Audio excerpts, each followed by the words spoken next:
yan, examine your conscience. Alam mo na. Ano bang ugnayan ng bayan sa NDF? Ang bayan ba, sinasabi natin, siya ang... Ang white area at red area, nagtulungan sila para mapababa ang masa sa kanayunan para pumunta sa... Bakit hindi tayo mag-independent? Masulo natin yung pera para sa mga membro, makagawa tayo ng sarili nating livelihood. Tulong kayo or nasa times na kayo na feeling nyo nire-recruit na kayo, I am encouraging you students or kung sino man yung nanonood na It's going to be the task of school leaders, the government, the LGU itself.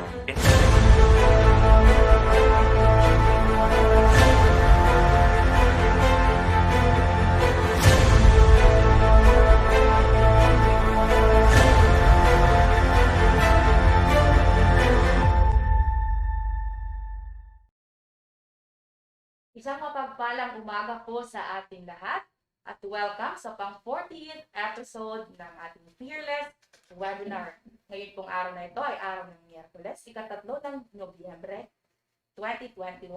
Samahan niyo po ulit kami upang talakayin natin at bigyang pansin ang mga diskusyon at mga issues na kinakaharap ng ating bayan ngayon. At maya-maya nga po ay ipapakilala po natin ang mga mahahalagang bisita na ating inimbitahan ngayon. Ngunit bago po natin simulan at umpisahan ang ating diskusyon, syempre sisimulan po natin ang araw ng ito ng isang panalangin na agad naman pong susundan ng pag-awit ng ating national anthem.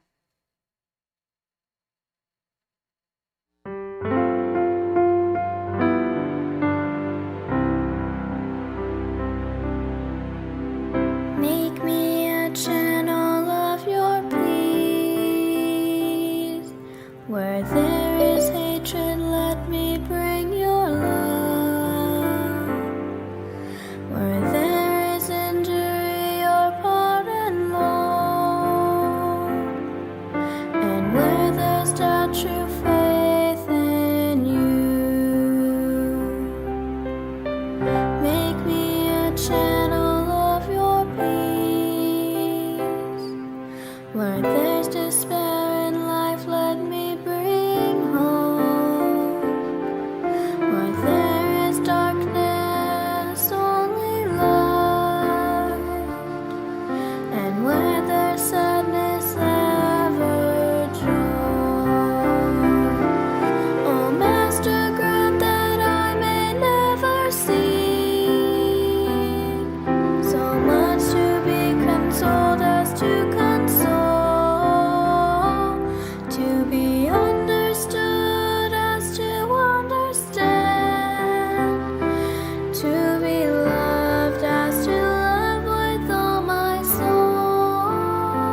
Magandang nga po at magandang umaga po ulit sa ating lahat. Most especially po sa lahat ng nanonood sa atin ngayon live via Facebook and YouTube channel. So, hindi ko na po patatagalin pa.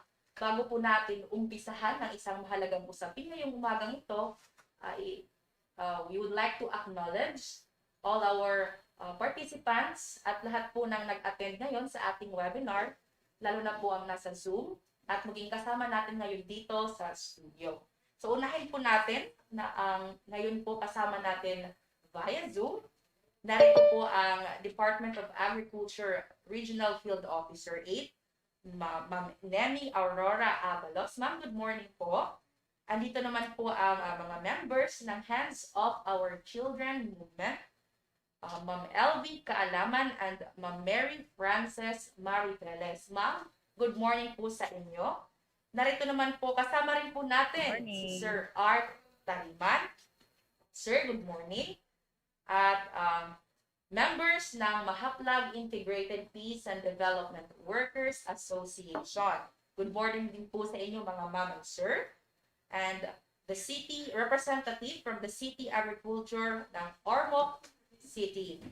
At ngayon po, kasama rin po natin dito sa studio Miss Marisa Cano, ang City Information Officer ng Baybay City, and at the same time, the City TF LCAC Secretary, and no other than our Deputy Brigade Commander, Colonel Noel Ibistur, sir. And ma'am, good morning po. Good morning. Okay.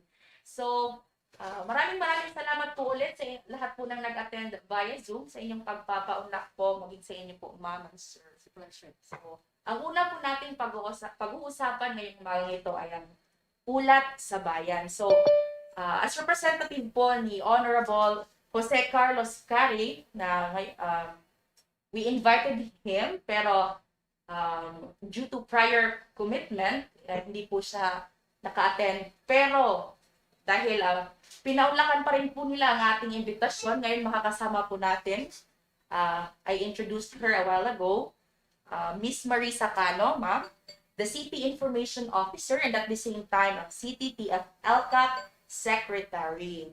So, ang pag-uusapan po natin ngayon ay tungkol po sa Ulat sa Bayan. Ma'am, good morning po. Okay, good morning sa lahat po ng kasama sa webinar na to. Una, salamat po sa invitation. And I was told na ang pag-uusapan po natin dito is how far is Baybay City implementing Executive Order number 17? Actually, noong August 28, 2021, it was the 15th celebration or commemoration rather of the Inupakan mass grave discovery and exhumation. During that time, nag-produce kami ng video which will give us the idea kung ano yung ginagawa ng Baybay City as far as the affected areas are concerned. So, pwede sigurong play natin yung video at this time para makita po ng ating mga kasama. Okay.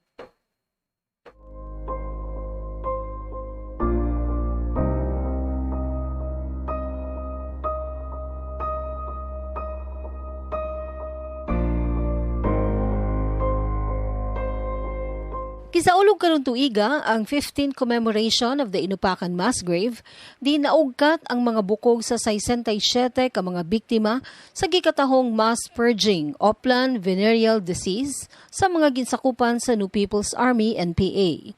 Nasayran nga didto naugkat ang mga bukog sa mga former rebels ug sa ilang mga kabanay sa Mount Sabangdako, Barangay Kaulisihan, Inupakan, Leyte. Dinhi sa dakbayan sa Baybay, 90 ka mga pamilya sa mga biktima ang nailhan, pinagi sa hiniusang pagpaningkamot sa mga kasundaluhan ug sa mga ginsakupan sa Department of Social Welfare and Development, DSWD.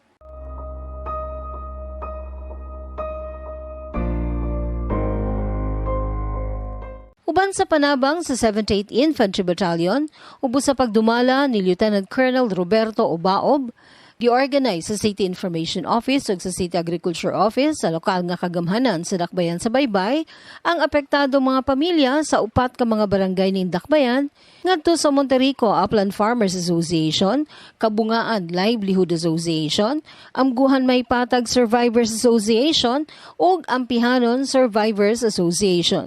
Giandam sa City Information Office ang mga dokumento nga ilang gikinahanglan aron sila marehistro sa Department of Labor and Employment, DOLE.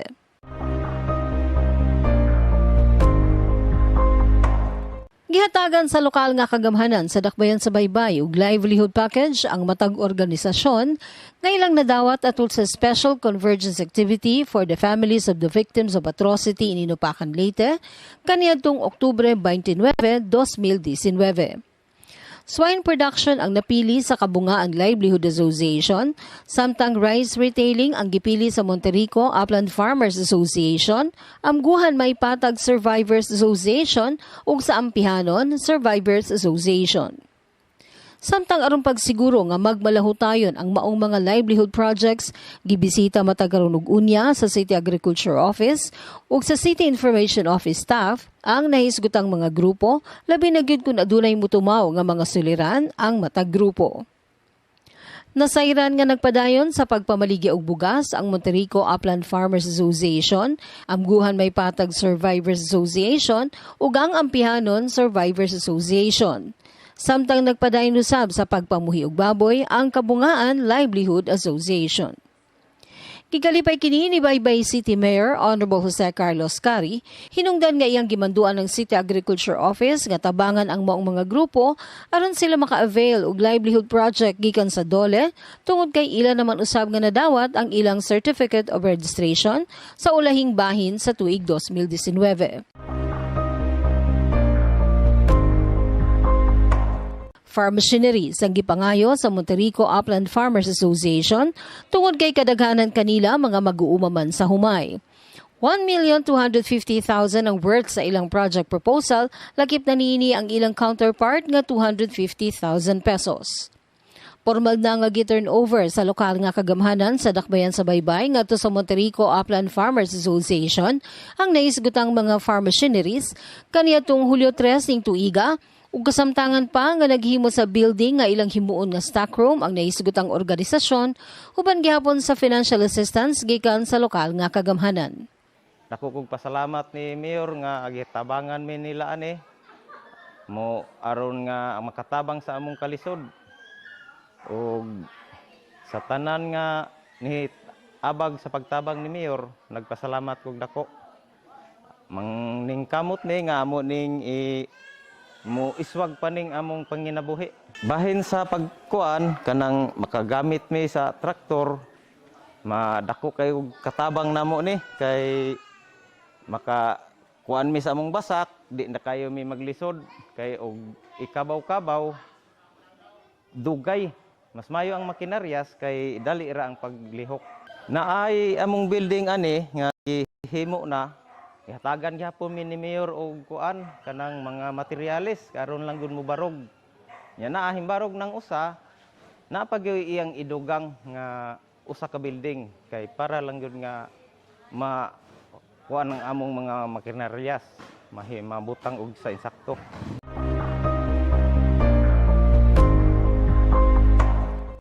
Sa wa paghatag ni kining makineryas namo, maglisod gud mi bahin sa among pagbasak.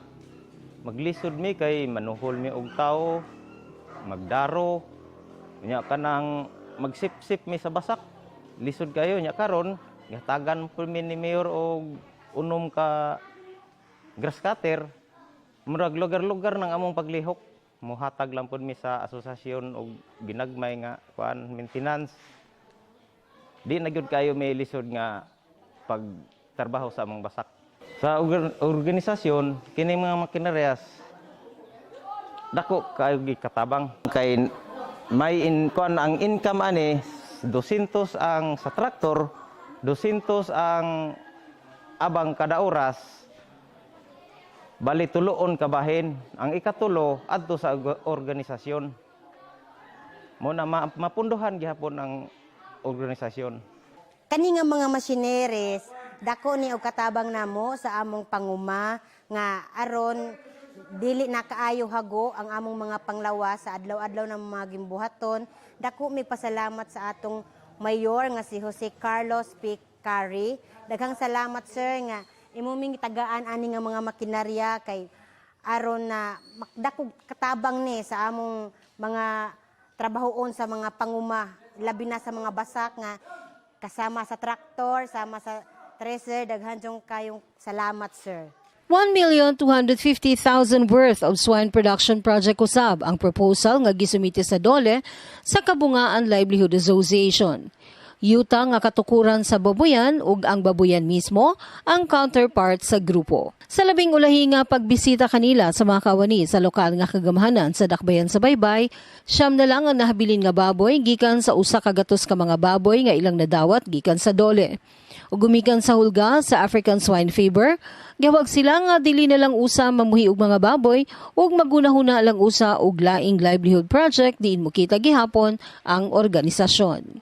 Nagpasalamat kog dako sa mayor nga niya dakong katabang sa livelihood ug ingon man nga sa mga army nga gitabangan mi sa mga biktima na gikatabang nila. Kana among livelihood kuan na sa biktima sa katong ipang tipi.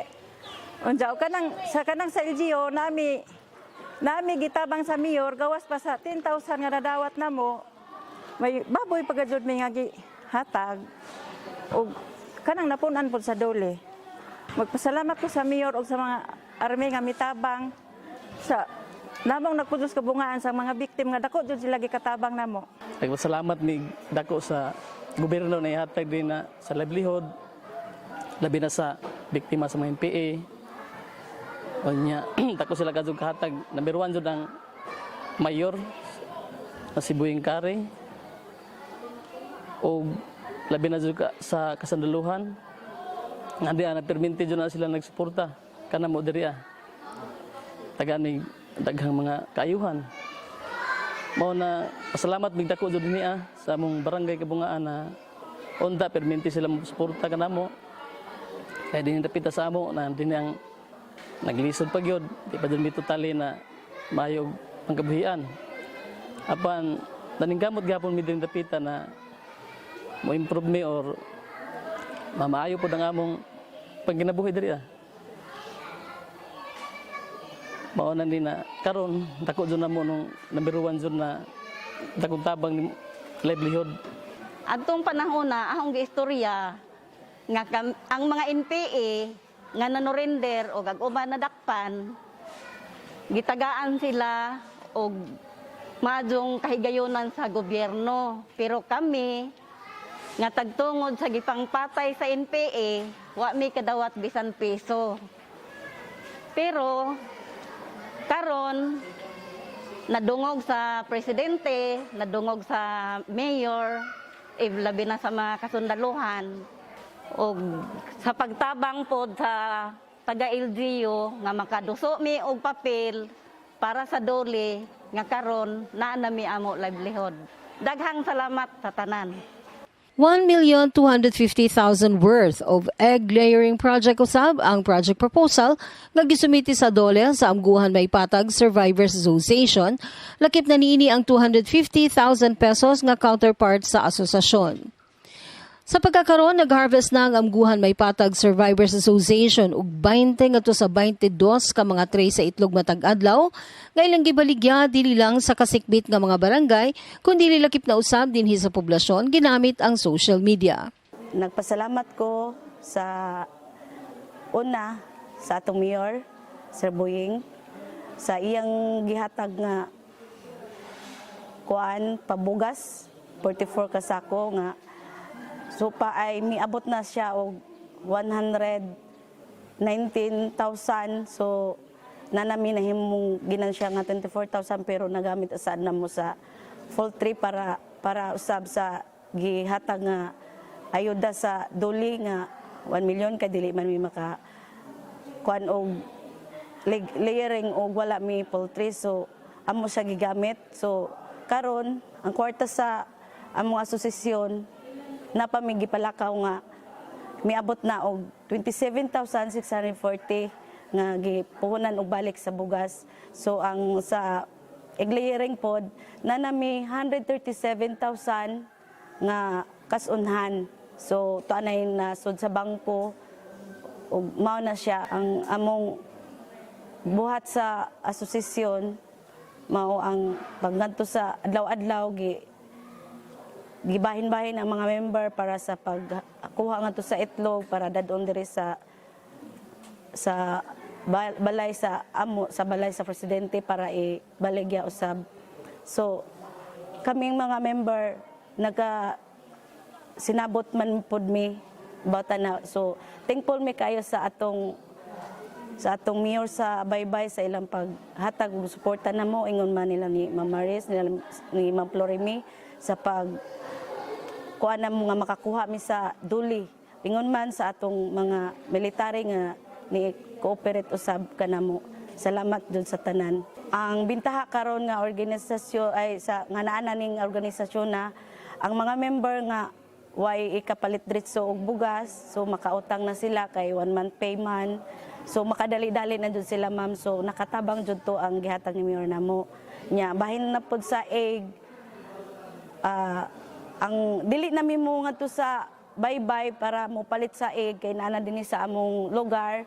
So dali na dako nagkalainan kay makadali-dali nami at saka naapa joy kwarta nga napay daghang umaabot na kwarta nga ihatag ang mga manok para namo sa among asosasyon. So amo ning tarungon pagda para malipay sad mo namo. Pasalamat po ko ni Sir Buying nga ang among ning asosasyon nga hinlambo na gud. Karon gitagaan mi og kanang higayon nga bisan og wa na mi manarbaho sa Manila, niya na mi dinhi sa amguhan, nagtinabangay mi sa among poultry, nagtubo og milambo na kaluoy sa Ginoo, dinadugay may magdabat og sweldo sa among kita, sa among siningkamutan. Kay usa ang asosasyon nga nakatabang. Kay kabahin aning kuan karon bugas. Nakatabang na namo kay bisag wa may kwarta makuha mi ibalik usa ka kuan pagbayad. Sana nga nakatabang namo og ingon man kaning sa manok. Among kuanan na tabangan og trabaho usa na mo butangi og manok taron nga nana ang itlog nakatabang usab na namo ng itlog karon nga kung bana usa ka konsehal sa baryo nga gipasipad-an ni adtong unang panahon sa mga MPA bana og anak nga akong ilang gihilabtan. Pero sa dako na akong kagool, kasakit niya ang gibate. Karon nga ang military, mitabang kanamo, mihatag og higayon, nagitagaan kami og usa ka proyekto nga gitawag nga livelihood aron makatabang sa among mga panginabuhi kay pobre man lagi. Nalipay ko og dako sa tabang sa gobyerno sa atong military. Ambis ani atong panahon na ang kabugat nga akong gipasan medyo karon nabawas-bawasan. Samtang 625,000 worth of egg layering project usab ang project proposal nga gisumiti ngadto sa DOLE sa Ampihanon Survivors Association, lakip na niini ang 125,000 pesos nga counterpart sa organisasyon. Karon nag-harvest na usab ang Apihanon Survivors Association og 13 ka tray sa itlog matag adlaw nga ilang gibahin sa mga miyembro kinsa mauna ang nagbaligya niini.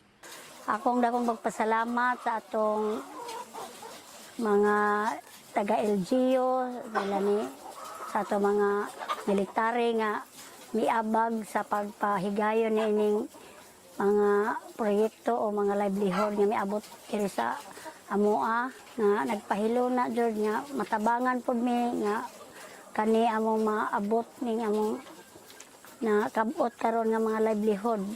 Salamat ko nga karon natabangan jud ang among panginabuhi nga karon na anay among income o na inaot nga kanang magpadayon pa ni nga mga project pod nga dako jud akong pasalamat nila ni Mayor Boying Kare kay bisag nagpadayon ning naay among itlog kanang egg layering na paghihapon may katong mga bugas nga katong gihatag ni Mayor nagpadayon paghihapon nga kalis Ginoo ang katong 50,000 amo man tong na-withdrawhan o 45 para ipapanday ining building para sa manukan.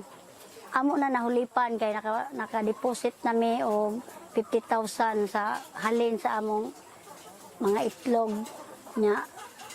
Amo paghihapon nagpadayon paghihapon maani kay matag Sabado na mami kuan sa among mga officer sa asosasyon.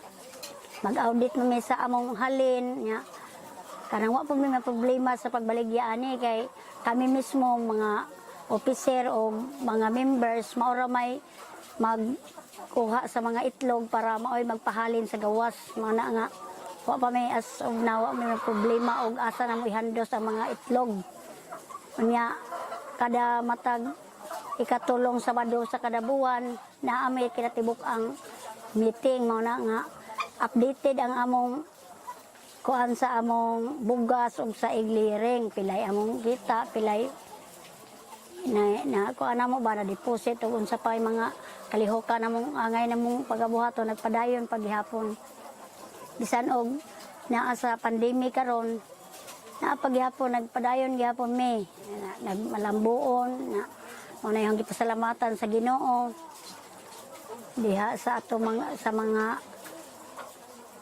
taga-LGU nga nagpahilo na yani nga salamat jud ko kay natabangan jud nila labi na jud ang mga survivors nga kanang na maka madugangan og income ba matabangan mi sa among mga panginabuhian nga labi na sa kadto intaw mga nahitabuan nga pasalamat po ko sa mga military nga naa jud sila permanente sa bisan unsa mga kalihukan sa barangay og na nagpahigayon, nagpahilo na sila tabang namo. Sila si Sir Alco Mendras o si Sir Tresbe.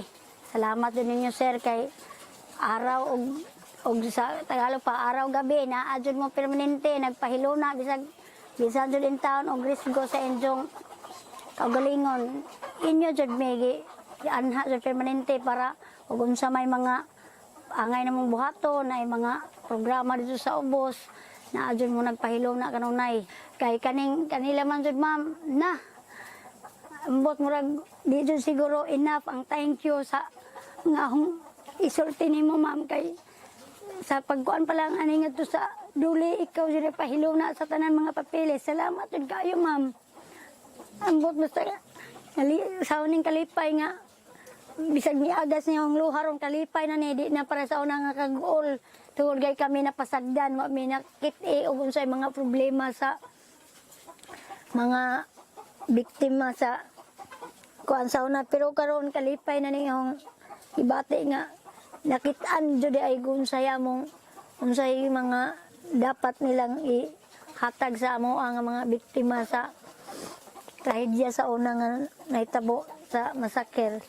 Pero mao na siguro karon ang kaniyang luha kalipay na ni nga naaday naagihapon di ay kuan nga mutabang gihapon namo mo na thank you jud kayo ninyo ma'am Sir, thank you jud kayo.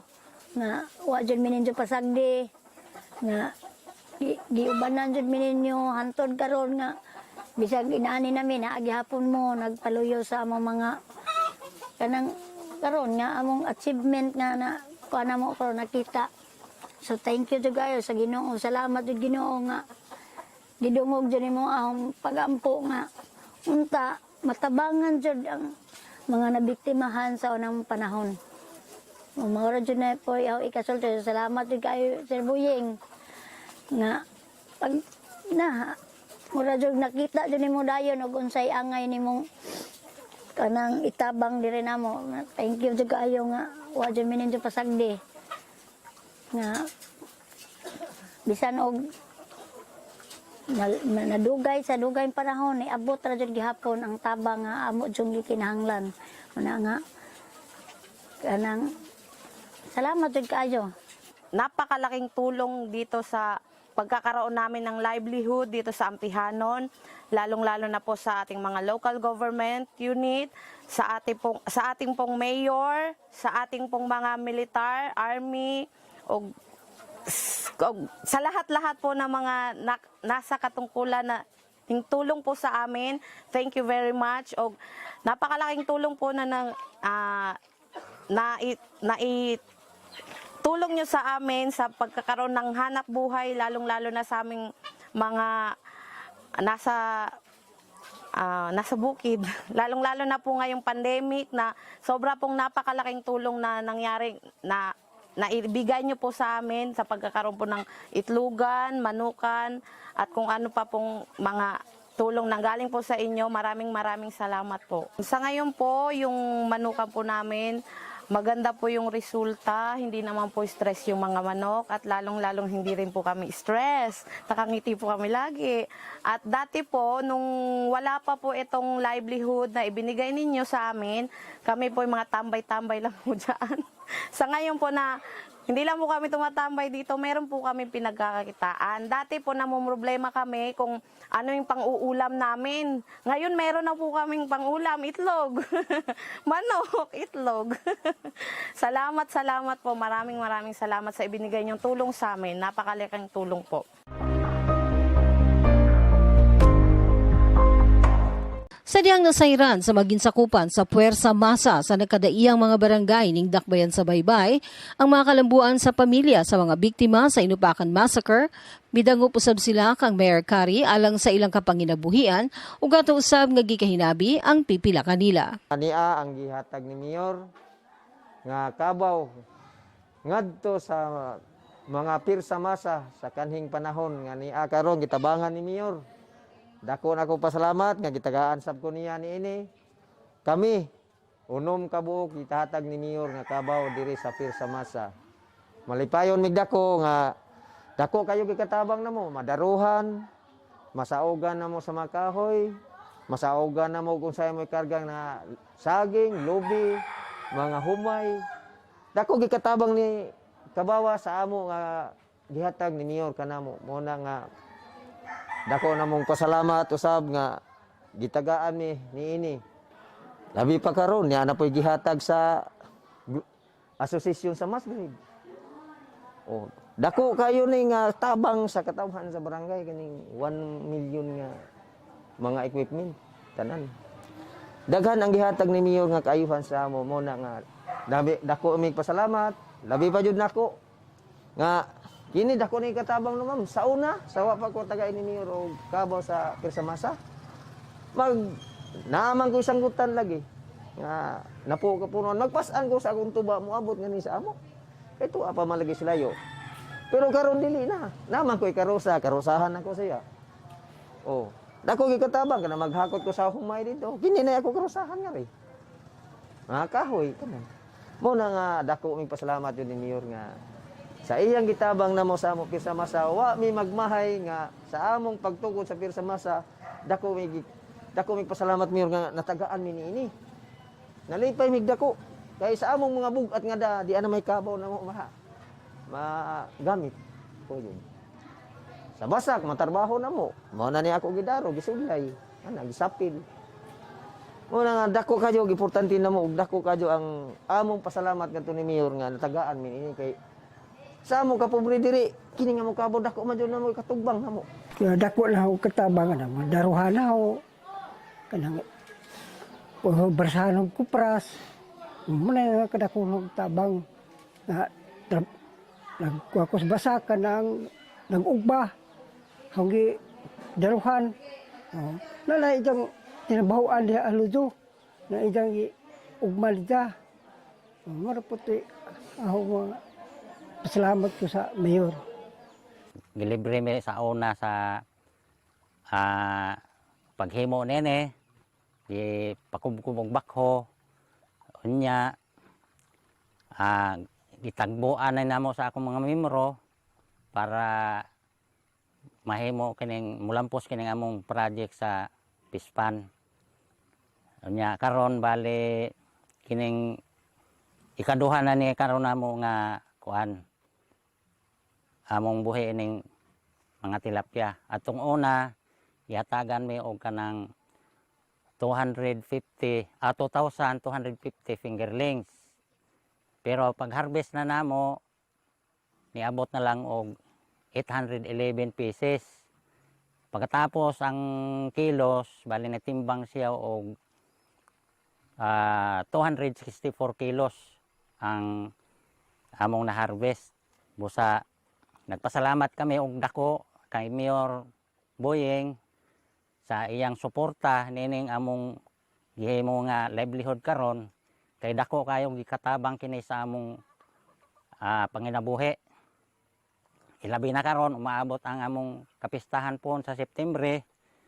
Amo kining ma-harvest pohon dakog ikatabang sa pagsaulog sa among kapistahan dinhi sa barangay Kabungaan. Ako nagpasalamat ko sa Kabaw nga injo mingitagaan ma'am. Dako katabang sa among mga kagulingon kay sa baron sa umrik idaro ba kargahan ba na. Ako nagpasalamat nga gitagaan ko Kabaw gikan sa gobyerno, gikan sa LGU. Ug sa mga trabante sa LGU nagpasalamat po ko sa ilang problema paghatag ko Kabaw ay mapuslan man ni namo ma'am. Nami Kabaw nga gihatag ikan sa LGU. Sama sa mga trabaho ma'am, basakan, madaro siya. Ug na mga bugat nga arsahon kargahan. Mga kupras kargahan. Nagpasalamat ko sa gobyerno nga gitagaan mi og Kabaw kay para nga makatabang sa among mga produkto, makargahan namo kay labi na mi kabayo, dakong katabang na sa among pakabuhi. O magpasalamat kog dako kay ang gobyerno nakahuna-huna namo sa paghatag na ng Kabaw. Kay para nga magamit jud namo sa panahon nga magbasak na, panahon magkupras o mag-harvest mi sa saging ma'am, dako jud katabang kargahan namo. Nanutining mo ang mga kalambuan na tumanagayod ang gipangandoy ni City Mayor Honorable Jose Carlos Cari dinhi sa Dakbayan sa Baybay nga sa 15th commemoration of the Inupakan Mass Grave Discovery and Exhumation, pahiyom og luha na sa kalipay ang mudagayday sa mga aping sa mga pamilya sa mga biktima sa Inupakan Mass Grave karong Agosto 28 ning tuiga ug nga dili na gayud mahitabo nga malingla pa sila sa mga rebeldeng grupo.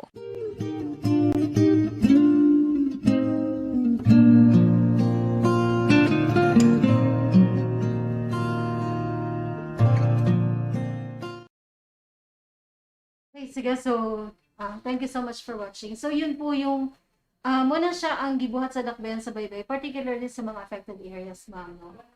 Sa atong Dakbayan. But then, of course, we believe na kung nakatutok pa lang kasi dito sa mga affected areas, basin ba ang lain na po nga mga vulnerable areas ang pwedeng adtuan na sa ato ang mga rebelding grupo. Manang gibuhat karon sa Baybay, gipakusga na to ang atong livelihood, particularly. As of now, ang paagi sa Dakbayan sa Baybay is mangita og yuta. Kinsa ng yuta ang government ang modaro mo provide sa itatanom, and then ikaw ang moatiman inig harvest ana walay bisag usa ka dako nga kuhaon ng gobyerno. Iya lang kuhaon is data. Pila man na siya ka kilong imong harvest asa man kadapit nagtanom. Sa upland areas nato, would you believe na atay mga 26 tilapia ponds as of now, no, in 23 barangays. To sustain that, ang Baybay City LGU naghimo siya karon og iyang kaugalingon nga tilapia hatchery. Soon, this will be the source of tilapia not only for 5th District of Leyte maybe, but sa ibang mga lugar. Kasi as of now, ang main source ng tilapia fingerlings is Bubatngon, and Region 8 kasi ang kumbaga sineserve niya. So, may mga panahon, magkinahanglan taong fingerlings, hindi siya available. So, with that, because nakita man sa atong Baybay City LGU that even in the uplands, mo survive man, no, ang atong mga fish ponds. So, we had this. Then, naapod tay gulayan, gulay na sapat para sa lahat. It's another program of the Baybay City LGU para sa atong mga fisher, sa atong mga mag-uuma. Just the same, pangitaon ugasa ang yuta, iyang daruhon, tagaan kag itatanom, and then when you harvest, i-record lang talaga. We encourage ang mga barangays maghimo og ilang kaugalingon nga mga talipapa para dili na kinahanglan nga moadto pa dito sa merkado.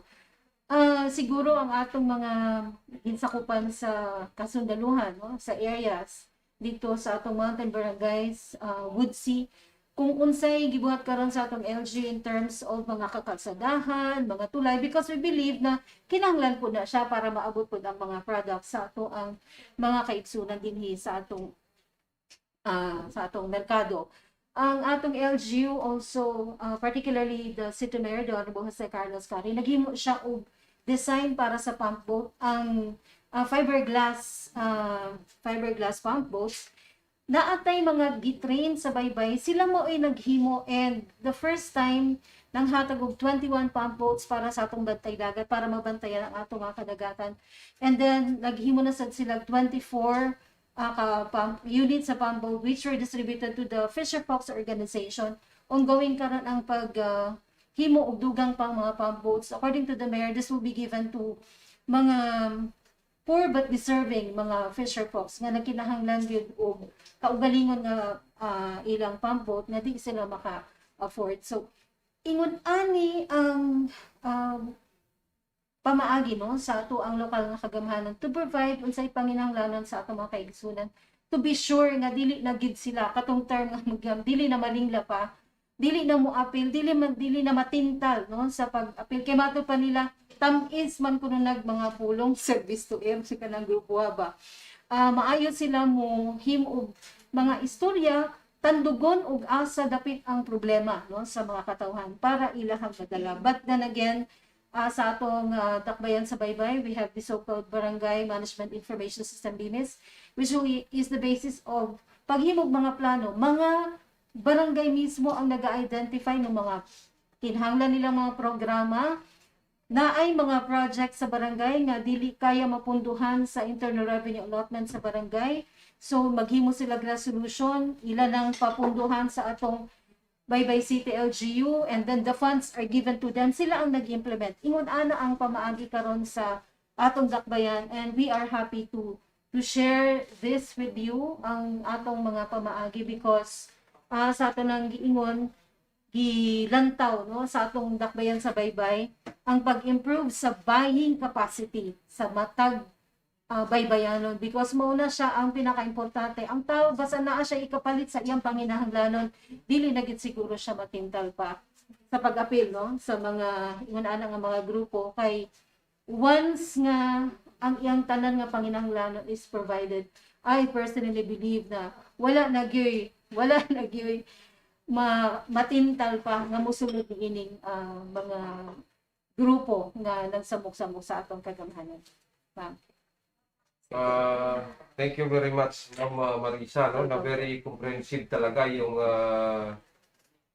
inyong present, no, na programa ng Baybay City, no, kaugnay dito sa ating pagsulong na mawakasan itong local communist conflict. Isa lang masasabi ko, Cynthia, sana all.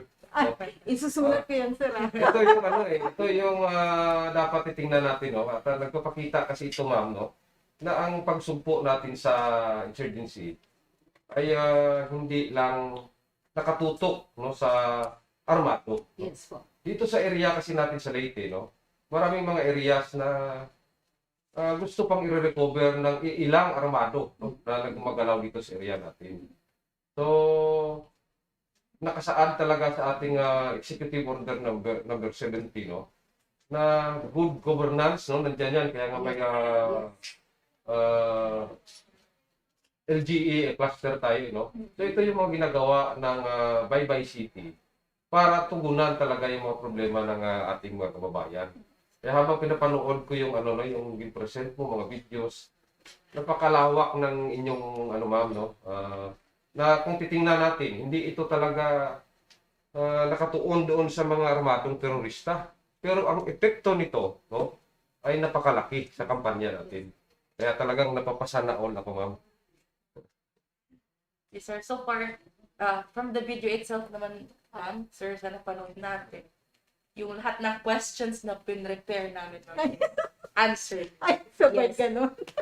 Yes, ma'am. From the peace and order situation, nakita naman natin yung sitwasyon na talagang pinapractice ang peace and order dahil yung mismong barangay is walang mangyayaring kaguluhan kasi they are united. And while on yung mga future plans nyo naman, they were all answered naman rin, ma'am, kasi ang dami nyo pong plano, ang dami nyong programa na... At saka alam mo, Cynthia, no, para sa kalaman lang ng ating mga kababayan, no, lalong-lalo na yung hindi taga-Baybay. Pag sinabi mo kasi Baybay City, no, Baybay City, napakaganda ng Baybay City. Pero napakalaki ding area nito at may mga barangay ito nasa bundok. Yes, No, sir. part pa rin siya ng Baybay City. So malayo nito, no? Maraming beses tayo na pupunta doon sa mga barangay na nahihirapan pang ating sasakyan. Kasama natin sina Mama Marisa, sina Mayor Kari, at iba pang mga agency partners natin na napapabilang dito sa Task Force Eloka. No? So nakikita-kita kami doon sa mga bundok ng mga barangay. Nakalimutan ko na yung mga pangalan. Just to deliver the services that our people needs. No? Yes, sir. So ito yung mga pinapakita kanina ni Mama Marisa. So, yes, sir. And also, ang dami nyo na pong barangay na natulungan. Yes. And hopefully, in the future, mas umunlad pa po yung mga programa niya, no? Future plans nyo. Sa lahat na, and sana masakop na rin yung buong, hindi lang Baybay City Leyte, kundi buong, makatulong rin po tayo sa ibang mga district. Actually, ang ating, ang Baybay City, it has always been open, no? Sa, particularly nga, ang directly na natulungan is ang 5th District with Congressman Carl Nicolas Cari, also from Baybay City. So, hindi imposible yan. I mentioned about yung aming tilapia hatchery. Definitely, hindi lang siya for Baybay City tilapia fish pond owners. But soon, kung magsugod na tapag panghatag og mga fingerlings, walay rason nga lang dili nato siya sitaw nato ni mahatag pod sa uban. Even the Immaculate Conception Hospital, bago pa nato, no, nga giablihan din ha sa Dakbayan sa Baybay, it's also open to na maganitay mga mag-anhaan gyud, no, from the 5th District. It's open because ang paghatag nato og serbisyo dili magutang pili ga.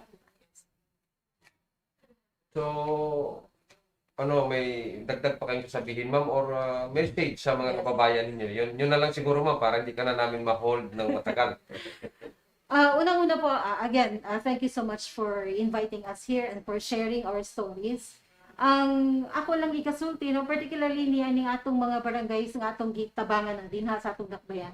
Nagpasalamat mi sa inyong makanunayon nga padayon sa paglambo, makatabang na para makita sa ubang mga lugar kung unsay atong gibuhat. Hinaut unta nga mo sustain ta dili lang tungod kay ginabisita mo namo, but because gusto ninyo kay mao man na siyang importante, no. Dili magud sa tanang panahon na ata. And we hope also ang uban ka mga areas sa Baybay, tinud ang giingon na sir, we have 92 barangays, no. Kung naay mga lugar pa nga gustong magpa-organisa, gustong magpatabang, ang atong Baybay City LGU has always been there, no? Anda mo taganang, mutabang ka nato. Importante lang ato ipaabot ato panginahanglanon because dili man good ta kanang mananagan bitaw. Dito katagan unless you tell us kung sa atong gikinahanglan. Again, dagan kayong salamat on behalf of the City Mayor, the Honorable Jose Carlos Cari. Thank you so much for having us here. So, thank you din po, ma'am, sa time, no, na nandito kayo sa ating webinar at na-update natin ang ating mga kababayan sa ginagawa ng Baybay City at kaugnay nitong ating mga activities sa ilalim ng task force sa LCAC. So, maraming salamat, ma'am, in behalf of our Brigade Commander na si Brigadier General Susimo Oliveros. You're welcome po. It's a pleasure. Also, ma'am, no, sa akin lang with regards to the implementation of the Executive Order 70, very responsive ang constituent and at the same time, very progressive lahat po ng mga programs na i-implement po. Thank you po ulit, ma'am, sa inyong pagpapaunlak sa aming imbitasyon at ang pagbabahagi ninyo ng ulat sa bayan. Magbabalik po kami after a few minutes of break. Saan yung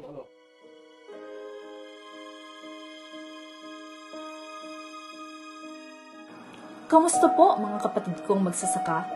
Una sa lahat, nais po namin kayong saluduhan sa lahat ng sakripisyo na ginagawa nyo para sa mamamayang Pilipino. Kayo ang pangunahing dahilan kung bakit ang mga sikmura namin ay nagkalaman.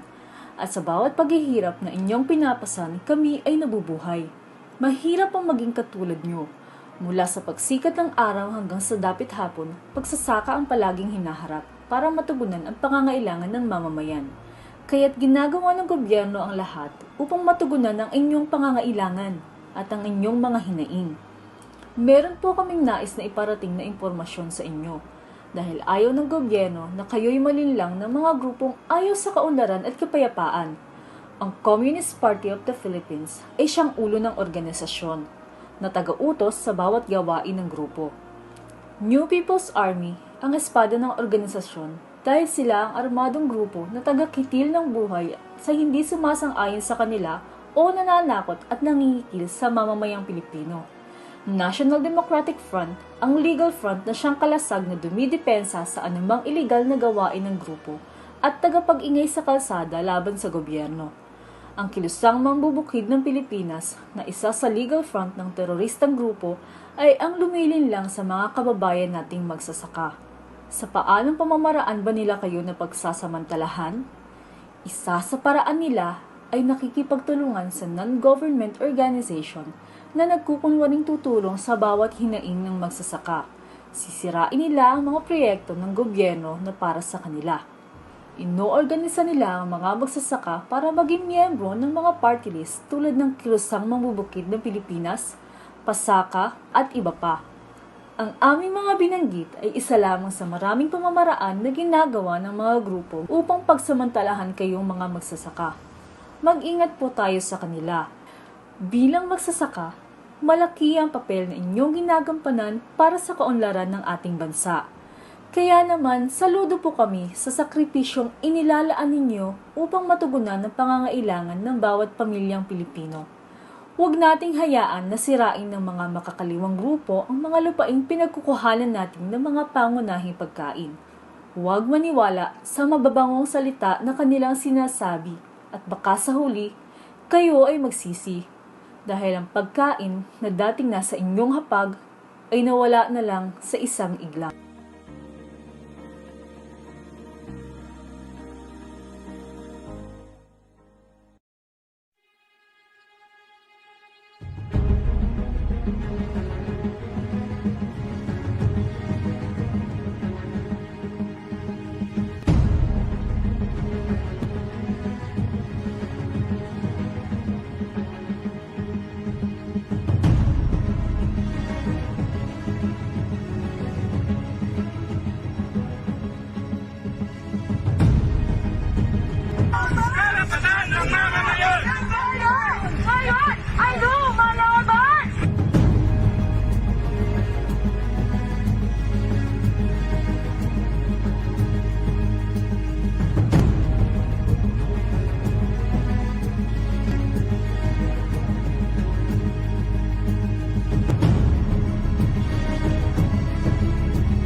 There are the legal democratic forces in the Philippines.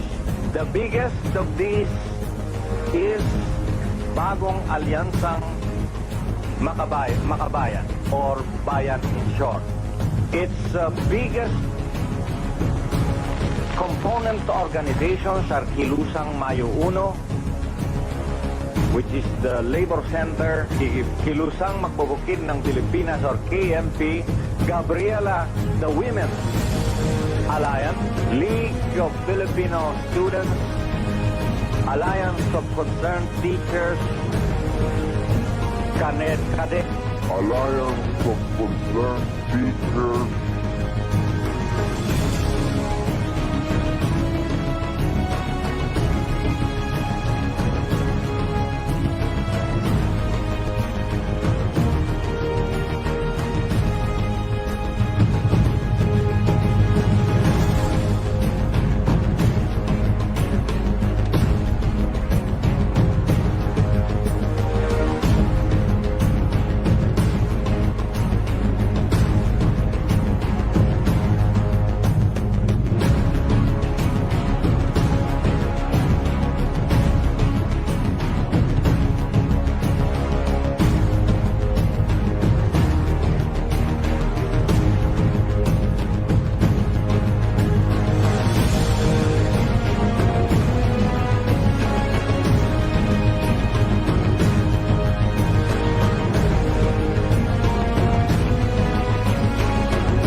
Okay, at muli po kaming nagbabalik.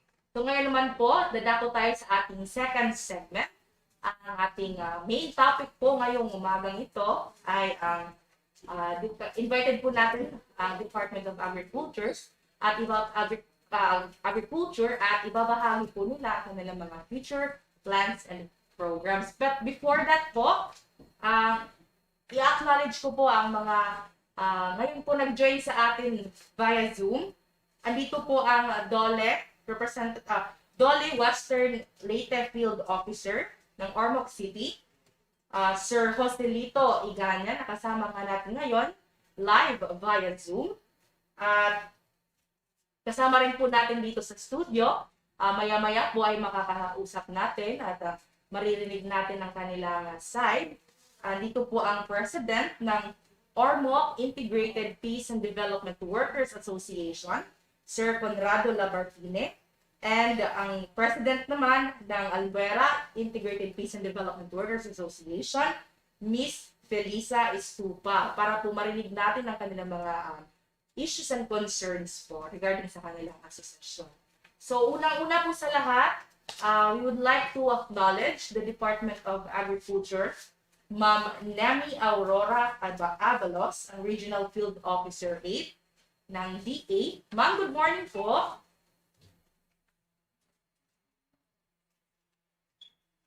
Ma'am Nemi Aurora Avalos. Present na ba ako ngayon? Hello po, good morning. Yes, ma'am, good morning po and welcome po sa ating Fearless webinar. Maraming salamat po, ma'am, sa inyong pagpapaunlak sa aming invitasyon. Ma'am, kung meron po kayong presentation or meron po kayong discussion, pwede nyo na pong simulan.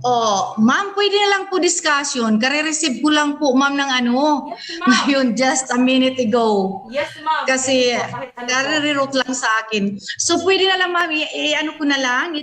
Meron din akong konting presentation. Iba, explore ko na lang. May na-proceed, ma'am. Sandali lang po, ma'am. Oh, yes, ma'am. Yes, ma'am.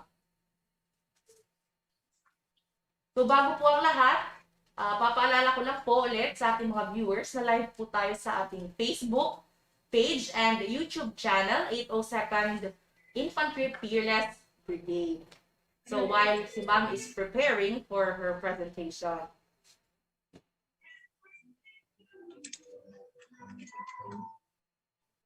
Okay, good morning again. So the Department of Agriculture has one DA, a holistic agriculture and fisheries transformation.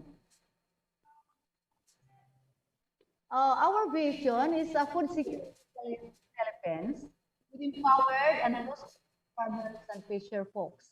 And we have this mission to empower farmers and fisher folks through a collective action and attract private sector investment with inclusive agribusiness towards agricultural efficiencies, productivity, sustainability, and resilience.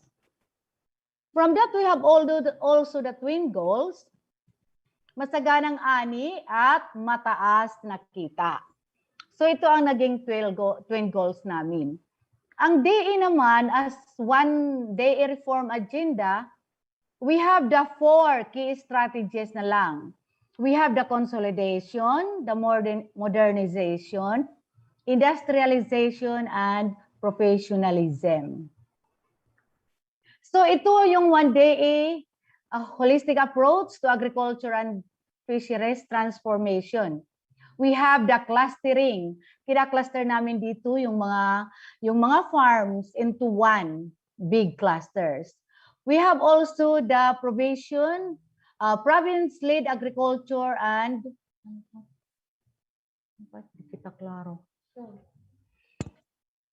Sandali.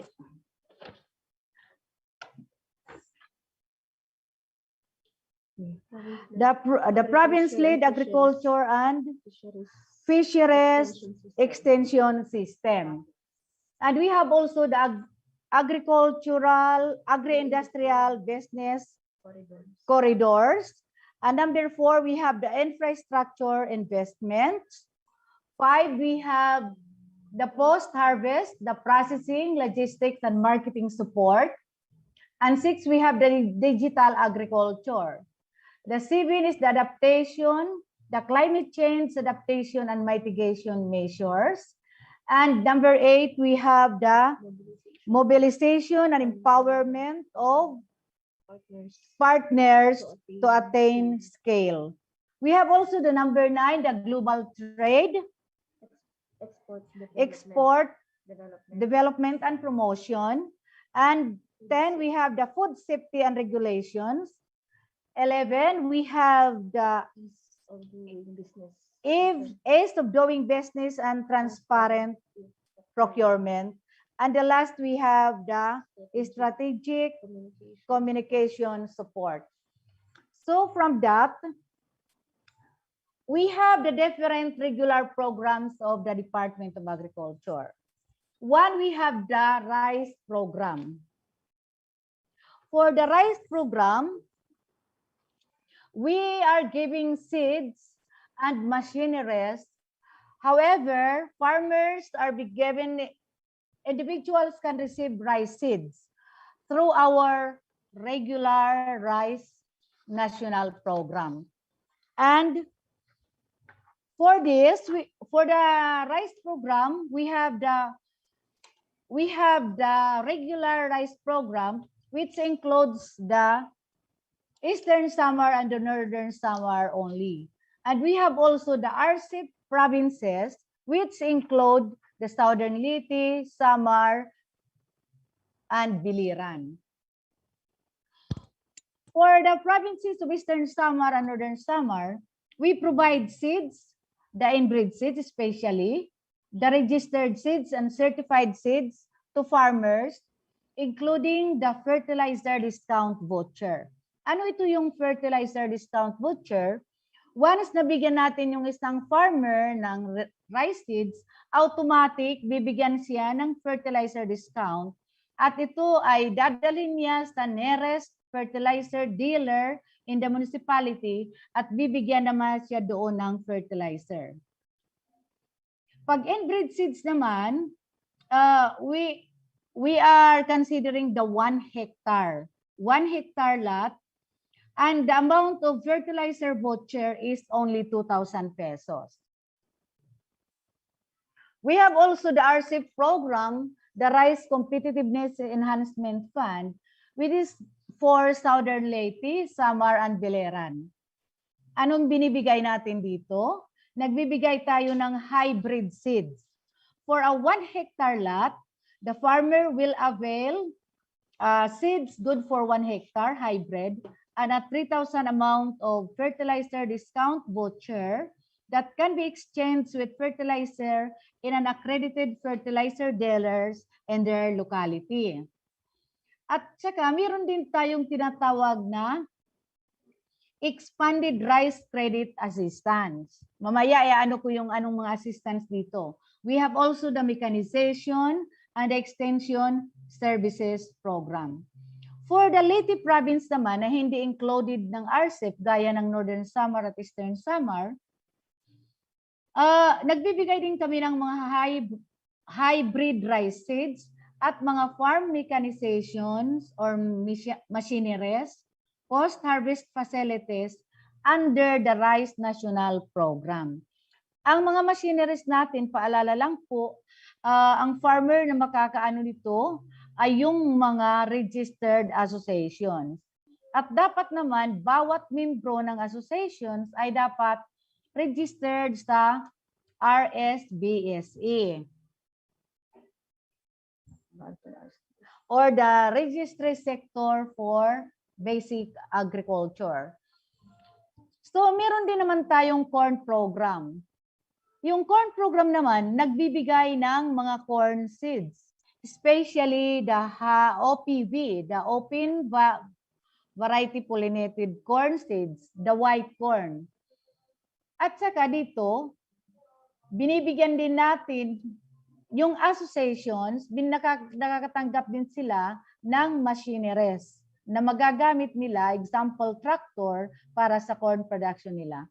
But it is only good only for associations also. Meron din natin mga mga kasaba cuttings, na kung ang farmer naman gusto magtanim din ng kasaba, so nagbibigay tayo ng mga kasaba cuttings to the farmers who are willing to produce kasaba. For the high value crops naman, yung na-avail dito ng farmers are the planting materials such as cacao, coffee, vegetable seeds, banana plantlets, and others. However, for vegetable seeds, for associations, we can give vegetable seeds to associations, and for individuals, they can ask from the local government unit for a farmer who wants to have a garden at their backyard. Because we are giving a regular allocation of the LGUs of vegetable seeds. But for planting materials, this is upon request of the associations of the different vegetable growers or the high value crop growers. Coupled also this, the high value crops development program, nagbibigay din ng mga machineries. Kung coffee naman, nagbibigay ng coffee dehuller or mga facilities. Coffee depulper, at kung banana naman, meron din kaming mga small irrigation facilities para doon sa mga production ng different plants nila. For livestock program naman, the livestock program for individual farmers can give 25 heads of pre-ranged chicken upon request of the individual farmers. But dahil sa dami ng naghihingi ngayon, nagkakaroon tayo ng inaano muna kung sino ang first come first serve basis. Meron din kaming mga bakuna na ibinibigay at mga biologics, drugs to the LGUs where the farmers can avail from the LGUs. For the organic program naman, meron ding mga machineries namin na ibinibigay parte doon sa mga organic production nila. At saka meron din kaming binibigay ng mga molasses kung sila naman magkaroon ng mga vegetable production organically grown. Nagbibigay kami ng mga molasses, ng mga nightcrawler worms, yung mga nightcrawler na yan nagmumula yung mga fertilizers na.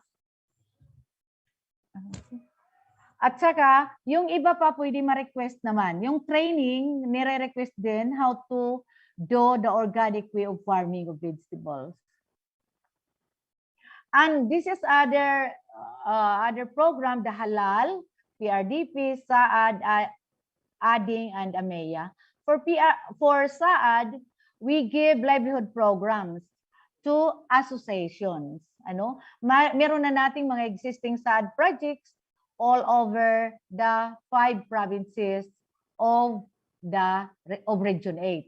So ngayon, they are already having the layer production, rice production, at saka iba't ibang livelihood program. And they are now earning. So yun ang mga program ng the Department of Agriculture. Actually, it can be accessed by associations for if they have to submit the letter of intent. Punta tayo doon sa mga ano na lang ng mga credit program ng DA, no? Ito yung mga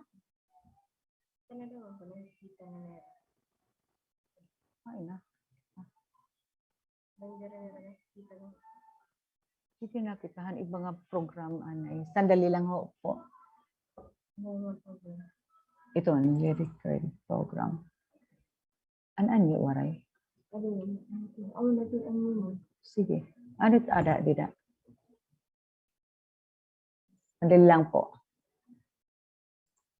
Remember lang po sa lahat po ng mga nanonood at mga participants rin natin na kasama natin ngayon sa Zoom. Ito man, ada mga Maya-maya po after po ng mga presentation ng ating mga invited, ay maaari po kayong padala ng inyong mga questions. Yung mga nanonood po through comments. While yung mga kasama naman natin via Zoom, pwede rin po kayong mag-interact sa amin. Simula na po tayo sa ating open forum. We have the different, okay ba ma'am? May time pa ba ako? We have the different lending program of the Department of Agriculture. But this is through with the land bank. Our conduit is the land bank. We have the ASEF, the Agricultural Competitiveness Enhancement Fund lending program.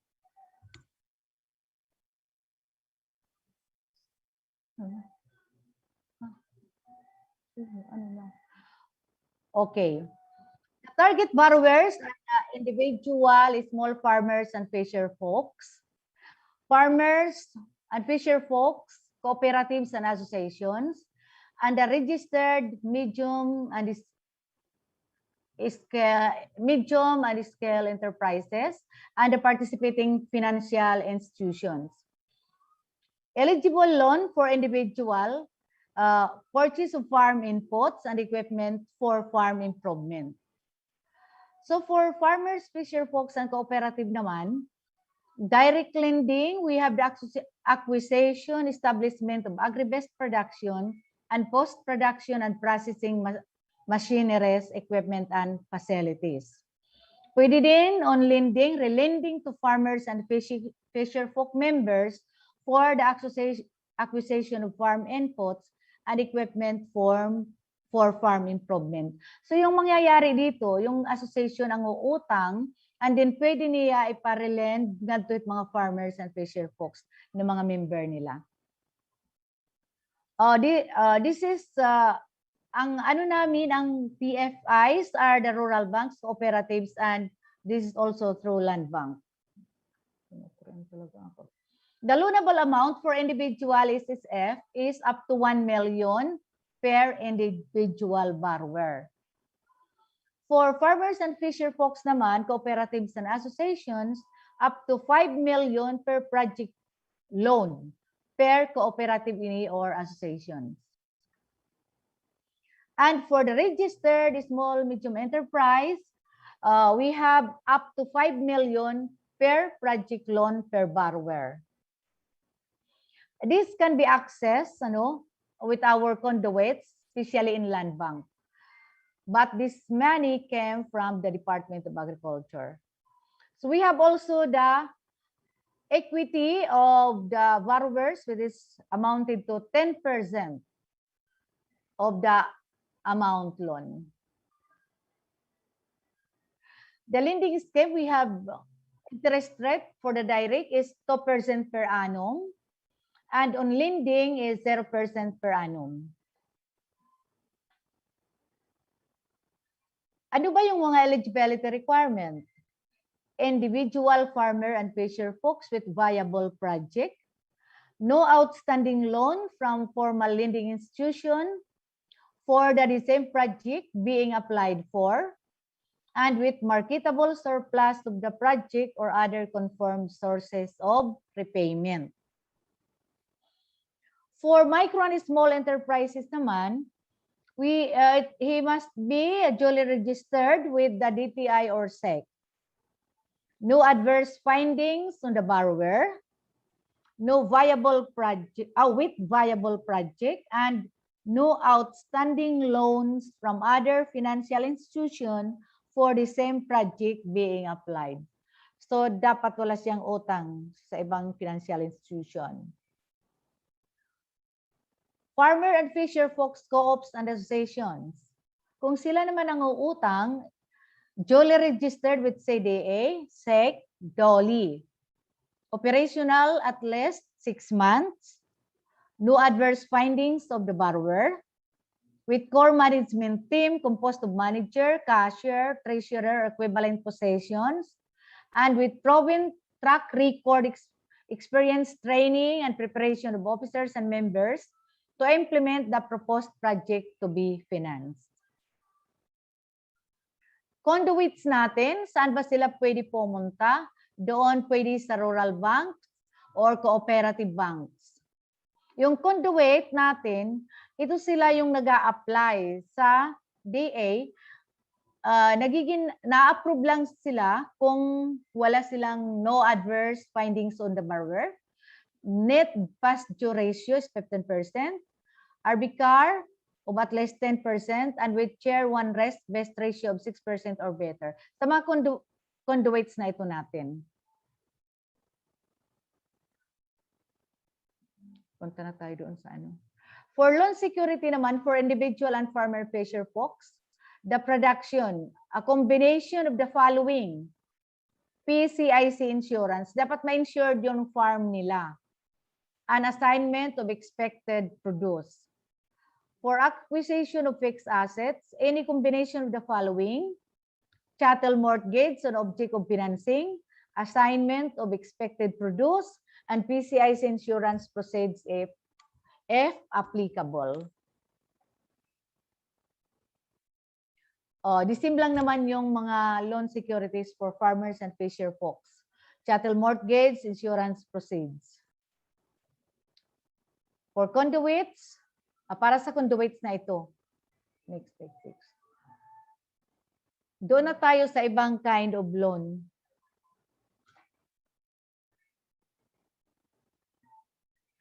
Sandali na lang, sandali.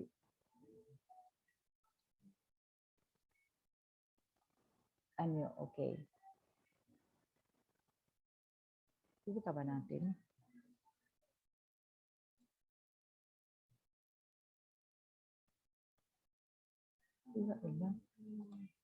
Sandali lang, nagkakawarawara taba ano dili.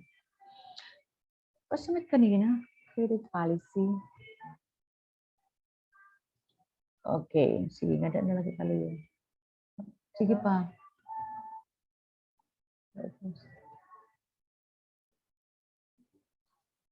Okay.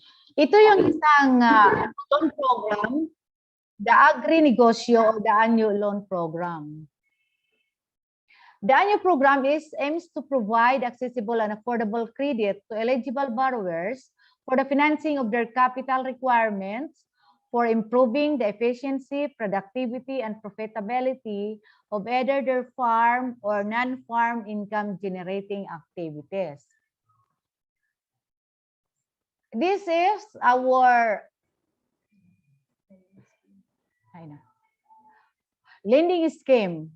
So, the DA have a MOA with the DBP and the Land Bank as our government financial institutions. And Land Bank and DBP wholesale also to non-MOA, to non-government financial institution. And to eligible borrowers. So this is a cycle. They will have a MOA to non-government institution, non-government institution to eligible borrowers.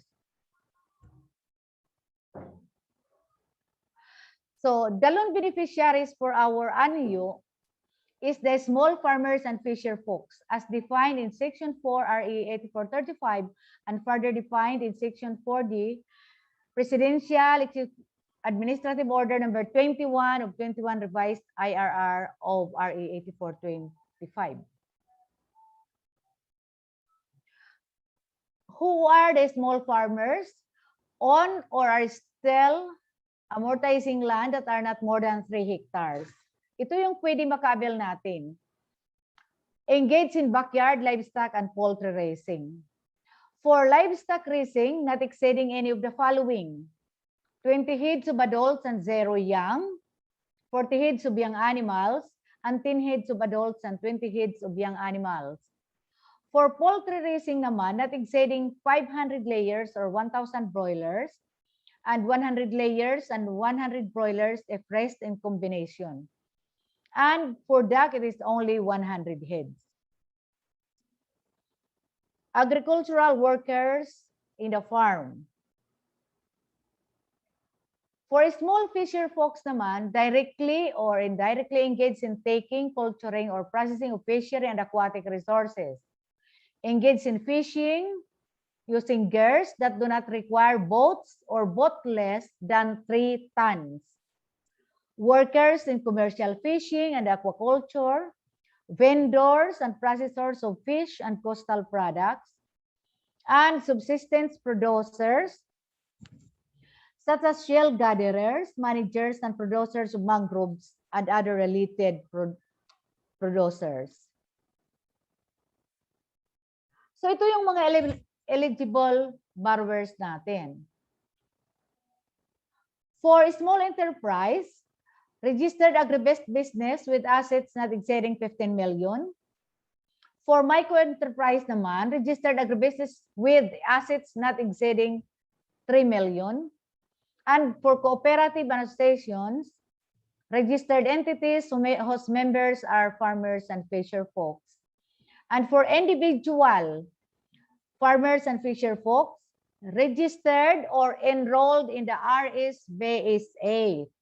Alam niya ng farmers na yun na dapat sila magpa-registered doon sa municipality kung saan sila nabilong.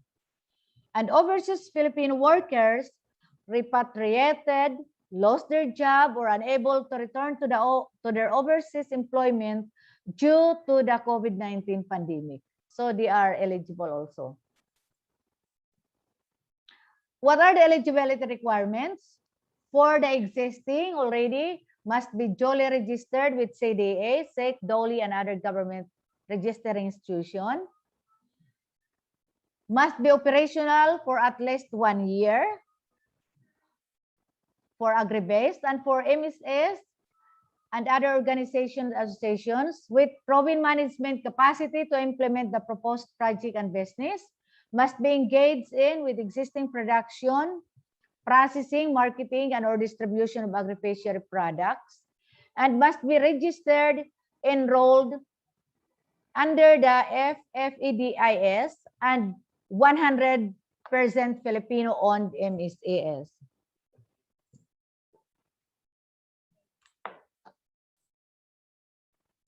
A startup must have personally undergone ECPC program orientation and business planning workshop. So bago sila marilisan, mag-a-attend talaga sila ng orientation and business planning. This is supposed to be conducted by ECPC, Agricultural Council. Basta, ano yan ng DA? Family. Must undergo or have undergone technical skills training on agri-fisheries. So must be registered with appropriate government registering institution, the CDA, SEC, and DTI at the time of application, and registered, enrolled under the FFEDIS and 100% Filipino-owned MSAS.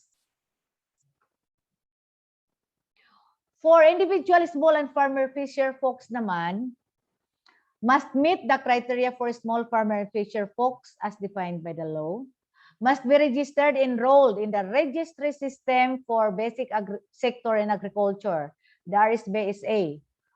Punta lang sila the Office of the Municipal Agriculturist nila.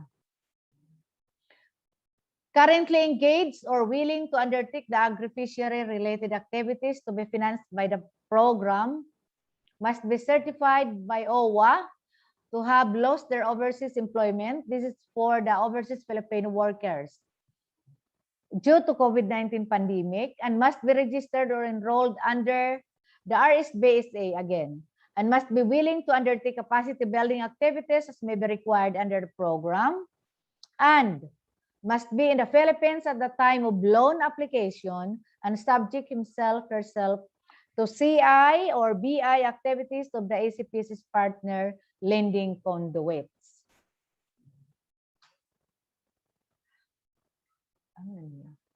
So ito yung loan features ng agri-negosyo loan program ng ANYO. Interest, 0%. 3.5% service fee, no collateral, and we have 300,000 to 15 million loanable amount, up to 5 years loan maturity, and up to 2 years grace period. So yan ang ANYO, agri-negosyo loan program natin sa ANYO.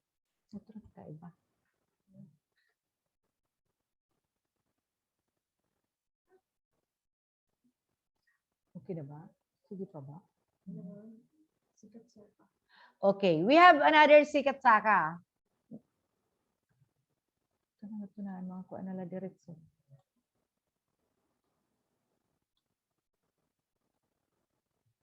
Pwede ba ang ito nalaan? Okay. Yung mga salient features of sikat saka program, the eligible borrowers are good standing irrigators association or the SWISA of the farm or the farmers organization, as certified by the IA or the BSWM or the municipal agriculture officer if LGU supervised. Good standing farmer member, the IA, SWISA or the farmers organization, must own or till at least 1/2 hectare of for palay irrigated rice land, but not exceed 5 hectares. For corn land, but not exceed again 5 hectares. With a title or other properties asset acceptable to land bank for safekeeping. Ano? Adi nga hindi din ano.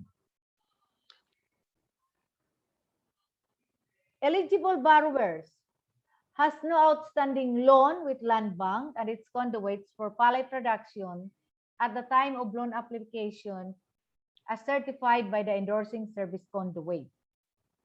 Must attend the creditworthiness training being conducted by ATI or other DA agencies or LGUs.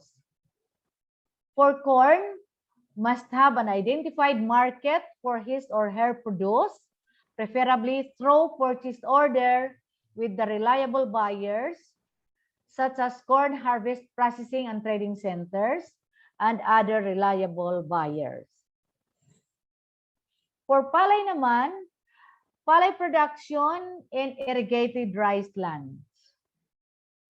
Corn production. These are the eligible projects for our Sikat Saka program. Palay production in irrigated rice lands and corn production. Loanable amount up to 80% of the total project cost based on the farm plan and budget, but not to exceed the following amount. For palay, 250,000 per borrower, and for corn production, 200,000 per borrower. Interest rate, 15% per annum for the first 2 cycles. Reduced 1% for every succeeding cycle on loans fully paid on time up to 8 cycles. The mode of release is one-time release to be credited to the borrower's ATM account. What are other documentary requirements? Original copy of the following documents from service conduits, BSWM, NIA, and ATI. Designated authorized signatories indicating the name, scope of authority, and contact details, and the 3 specimen signatures of the designated signatories. Certified list of farmers from ATI that have completed the creditworthiness training, including the date of actual conduct of the training. And endorsement and certification for palay, the endorsing of IA, irrigated associations, or the SWISA, is in good standing to be issued by the NIA or the BSWM respectively. And for corn, the endorsing FA is in good standing to be issued by the FELMAIS or the DARFO or the MA, Municipal Agricultural Officer in the LGU where they belong.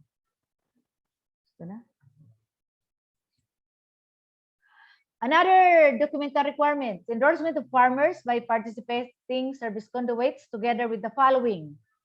Certification from service conduit that the farmer applicant is the actual tiller of the land and has no existing loan for palay or corn production as the case may be. Summary of farmers availing of the loan containing the following information.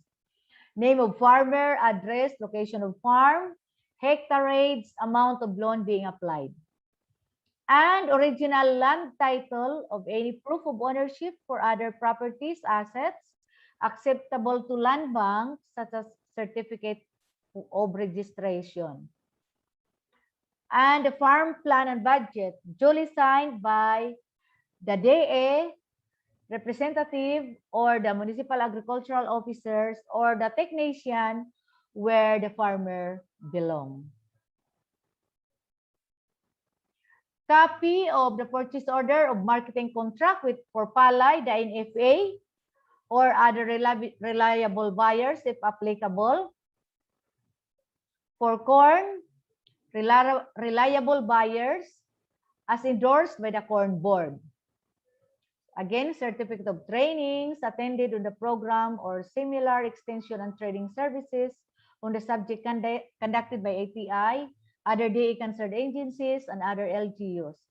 And copy of the duly signed management agreement between the service conduit and the farmer.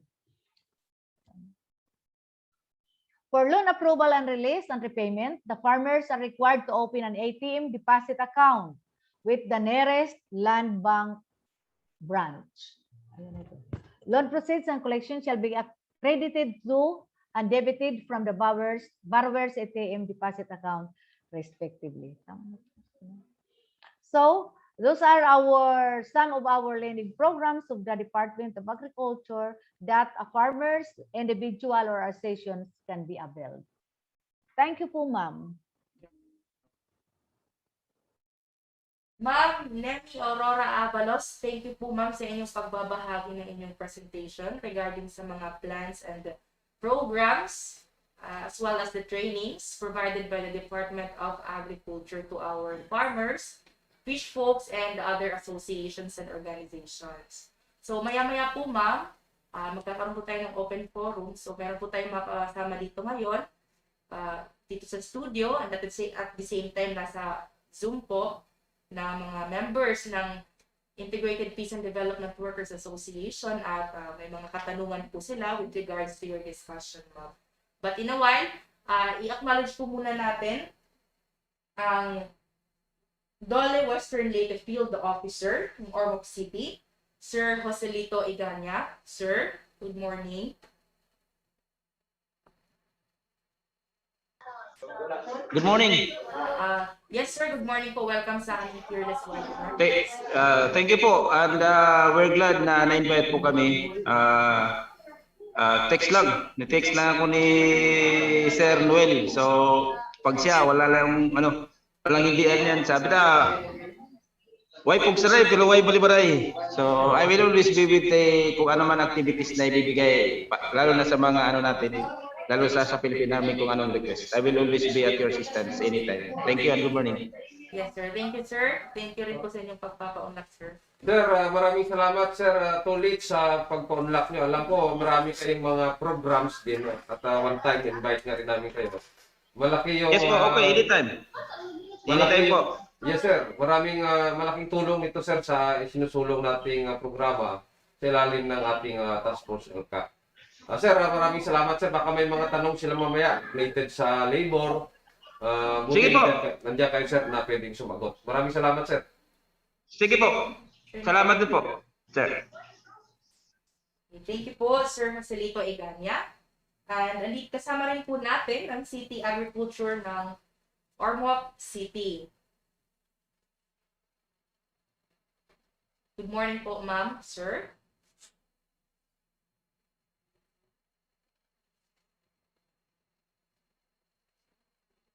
Good morning po ulit, ma'am and sir. City Agriculture, Ormoc City. Good morning from the City Agriculture Office of Ormoc City. Yes, ma'am.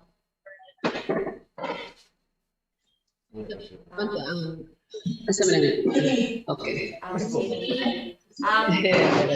May mga kasama po tayo dito, ma'am, ng mga members po ng Integrated Peace and Development Workers Association.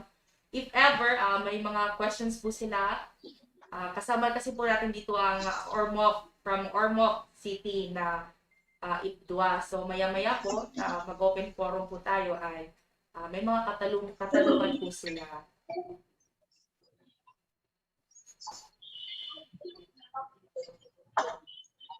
Thank you po ma'am sa inyong pagpapaunlak sa aming imbitasyon ma'am dito sa aming Fearless webinar. We are honored to have to be invited to this what is this?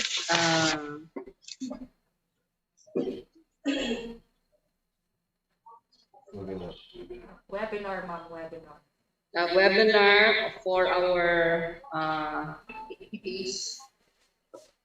presenting our programs, if ever we still have time, but I understand we have only 5 minutes to do it. If ever given the chance, we will not just be talking about other programs from Department of Agriculture, since some of the programs of DA, we are implementing some of those, but others, as far as other livelihood projects initiated by the local government for our rural-based organizations. And also we are active in the gatherings of the LCAP done in the barangays in Gaas, Liberty, Cabintan. So we're part of the team in going there sa mountain, serving our constituents, delivering what we can afford to give them. And also there we have the Ormoc Integrated Peace Development Workers Associations, or the OIPOA. We have actually given them 11 sets of muscovidax for them to start for the egg production. We gave one set is 1 male and 2 female ducks. So the comments of tinood ay na serbisyo ang gobyerno. So we were impressed with their comment. Tinood gyud ay kung mangayo ta sa gobyerno, tagaan di ay ta. So that's a side positive comment from the group. Naade ay gid kunoy serbisyo nga mahatag ang gobyerno kung mangayo ta. Yes, ma'am. So that's it. Okay. Thank you po, ma'am. Thank you po. And so, dadako na po tayo sa ating open forum, ma'am. Okay. Ako po muna ang maunang magtanong, ma'am, no, with Ma'am Nemi Abalos. This question is intended for you, ma'am. ODA. Yes, ma'am. With regards po sa mention nyo kanina na mga trainings and programs na pwedeng ipagkalob sa mga You mentioned kasi ma'am, mostly mga members of farmers, fish folks, and organizations and associations. How about this association na we called ma'am, bago lang po na itatag na Integrated Peace and Development Workers Association. This association ma'am is composed of our former rebels. So, meron po ba kayong mga programs ma'am for this kind of association?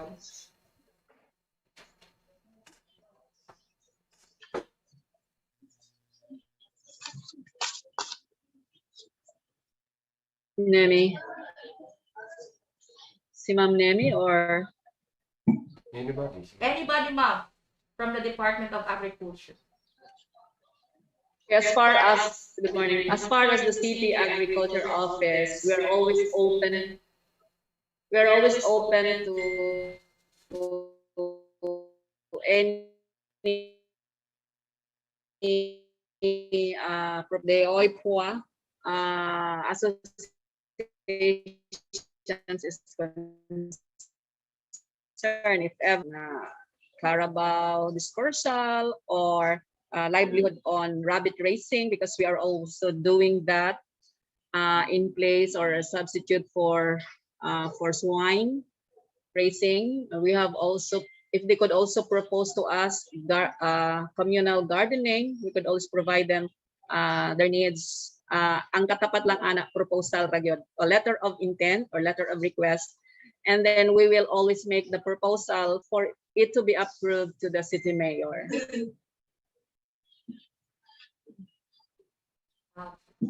How about that, ma'am, ang mga agricultural machineries niyo po ng Ormoc City Department of Agriculture?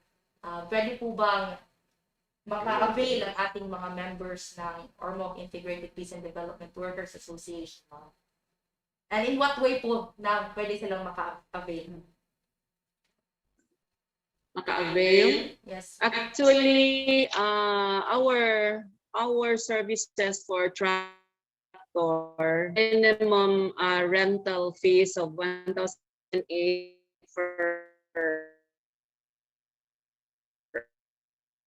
per hectare if it is plowing, and there is a corresponding.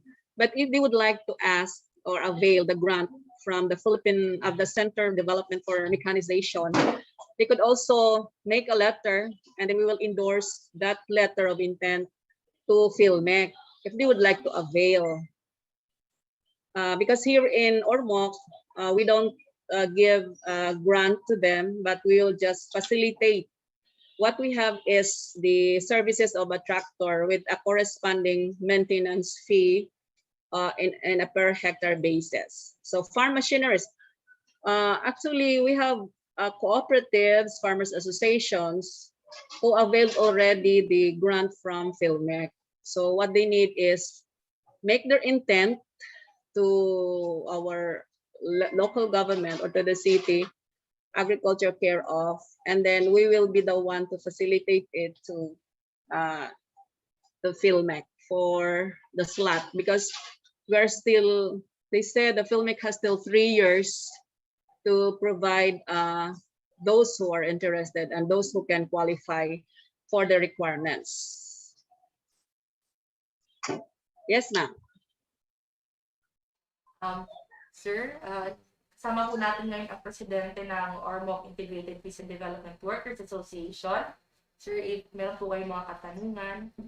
Good morning, ma'am. Ako po si Conrado Labartine, yung presidente ng UITDA. Ano po ang mga ano pong kinakailangan gawin namin na maka-avail dyan sa yung mga program na yan?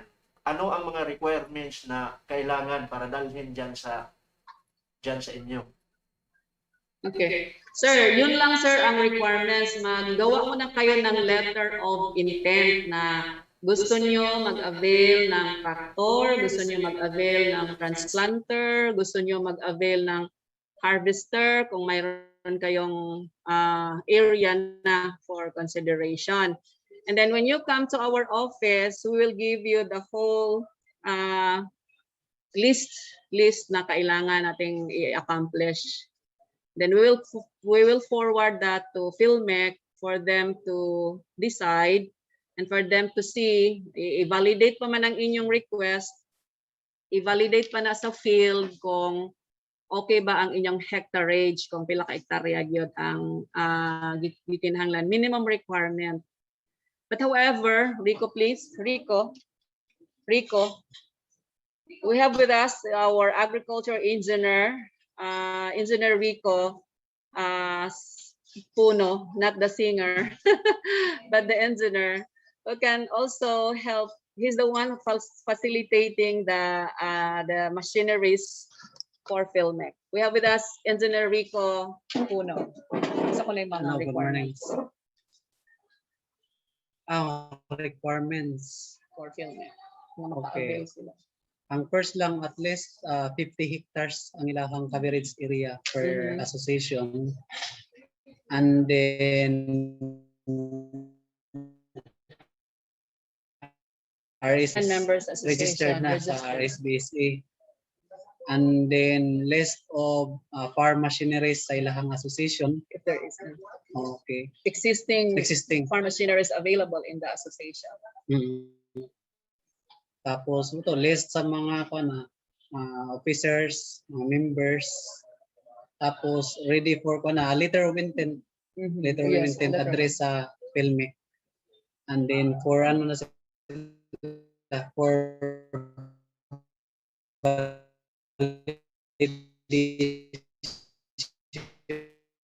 approve, may go signal nila other documents na needed sa ilaha for sa endorsement sa ilahang side office.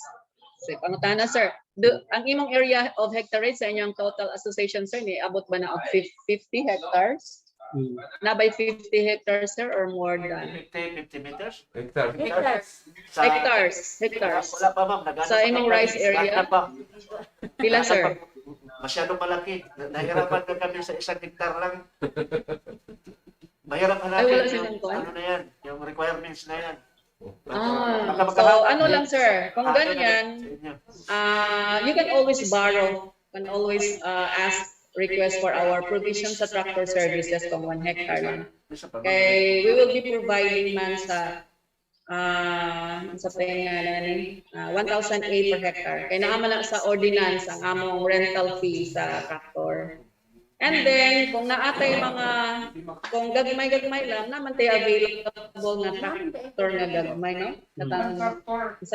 Cultivator. Wala na siya i-rent ang cultivator. Yung sinasabi ma'am na yung kung doon lang sa maliit na, halimbawa, meron kaming mahanap na maliit na area, mga ilang hectares din ang applicable nyo dyan? Mga ilang hectares? Mga ilang hectares kaya. Yung hanapin natin. Pwede gamay ra gyud sir. Basta kailangan like corresponding cost. For example, ang 1 hectare is 1,008. So kung 0.5 lang ka, so 0.5 itong ara sa hektarya ang atong bayaran. Sige, salamat. I-validate man na. I-validate. So cheaper lang gihapon. Yan agad tay cultivator lang for small areas na pwede ra gamiton kamo like magasolina or what, walay bayad. Contractor nga dako mo to ato. Right? Kay sa commercial ron 3,005 naman niya. Ang city kay para ra man na siya maka-recover sa iyang maintenance cost and libre na ang diesel ana ug ang driver. So bali pag abot dito, i-validate. Pila gid ka square meters, kung square meters. So ikuan na i-divide na ang hectareage. Okay. Ma'am, sabi ni Cardo, dahil libre naman daw yung driver at operator. Libre. Libre ang driver. Kakatayan na lang daw nila ng pato pag dumating doon, ma'am, kaya binigay mo kayong pato. Pato? Libre siya pato. Libre na lang daw yung lunch nila with patutin mo, kakatayan nila ng pato pagdating doon. Bigyan mo ng pato. Ayaw kay madaota, naraba na yung ordinance, sir. Why ordinance? Ma'am, may tanong But you can always But you could always make a request, especially kung demo farm lang siya sa inyong association. Demo ba, dili siya owned by a person. Kung demo siya, you can always request kay kung mag-demo lang, pwede rin na siya na mo himuan o kuan nga malibre siya. Pero kung owned by an individual, kuan gid na siya bayad. So, pero kung associational, nga mo request mo, himo yung lamig letter. Thank you, ma'am. At least, daghan sila na pulot dito, ma'am, na pwede nila mahimo bilang association. Nag-take note talaga si Cardo dito, ma'am, at saka yung secretary niya na nandito. Okay. Thank you, ma'am. Ma'am, tanong kami kay Ma'am Abalos kung nandyan pa siya. Ma'am, nandyan pa po ba kayo? Samantalahin na lang namin, ma'am, yung pagkakataon kay Ma'am Abalos dahil marami-rami kasi yung programa niyo, ma'am, na binanggit kanina, no? At napakaganda ng mga programa, pero hindi namin talaga totally na-absorb, no? At nakuha yung mga detalye. Could it be possible, ma'am, no, na ma-invite ka namin some other time or your representative para dalhin namin dun, ma'am, sa lugar na maipon namin itong mga members ng Peace and Development Workers Association natin, na karamihan ay mga farmers talaga. Para sila mismo makarinig dito mga programa nyo and they could talk among themselves ano dito sa mga programa dahil marami, no, ang maganda nilang gawin yung applicable dun sa kanilang area, kung halimbawa dun sa upland, kung dito malapit sa dagat, kung mayroong lugar na pwedeng mag-fish pond and anything else, no? Nakikita kasi namin yung program niyo, ma'am, no, na how we wish, no, that we could relay it to them. Pero kung may mas maganda din na somebody that from your office, no, from the Department of Agriculture, na pwede namin ma-invite, for example, ma'am, para doon ma-educate natin itong mga organizations natin ng mga former rebels, mga supporters, tungkol dito sa mga programa na to para ma-avail talaga nila, ma'am. Nandiyan pa si Ma'am Avalos. Nandiyan pa. The group na siguro. Kanya ma'am na yan eh. So kung wala na si Ma'am anyway, pwede naman namin siya ulit tanungin personally, no? Yung nakita namin kasi yung opportunity na yon na na pwede natin maitutulong dito sa mga partners natin ng mga former rebels na bumalik na sa atin para talagang matutulungan natin sila. Okay. Cynthia? Yes, sir. Kasama rin po natin, sir, si Sir Art Tariman. Sir, good morning. Any comments, sir?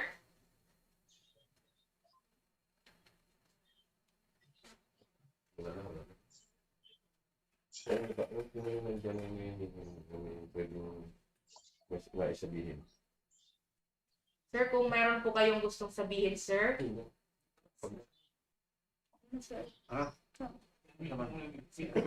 I-unmute ako. Ayan, unmute na.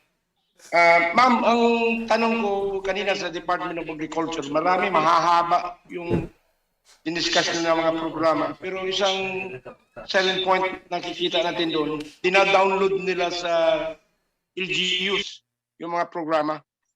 Isang tanong, ano ho ang quality assurance ng Department of Agriculture na yung mga programa nila ay na-implementa sa LGU na walang halong pamulitika?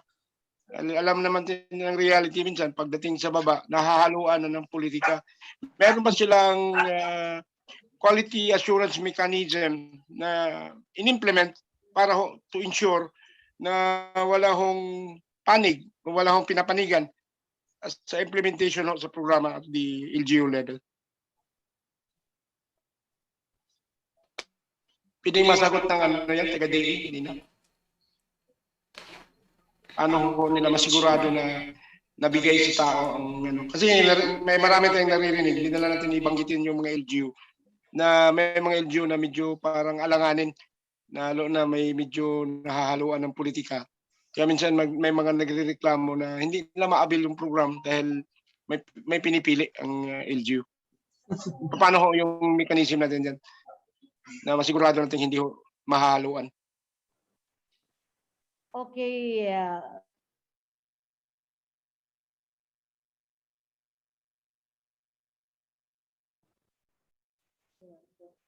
Okay, good morning po ulit. Kasi may mga ano namin, mga projects o programa na it is through the LGU, dina-download namin yung pondo. So it is now the LGU who implement the projects, the program there. So yung sa amin na lang, monitoring, binomonitor ng mga APCO namin doon kung talaga yung projects na implement.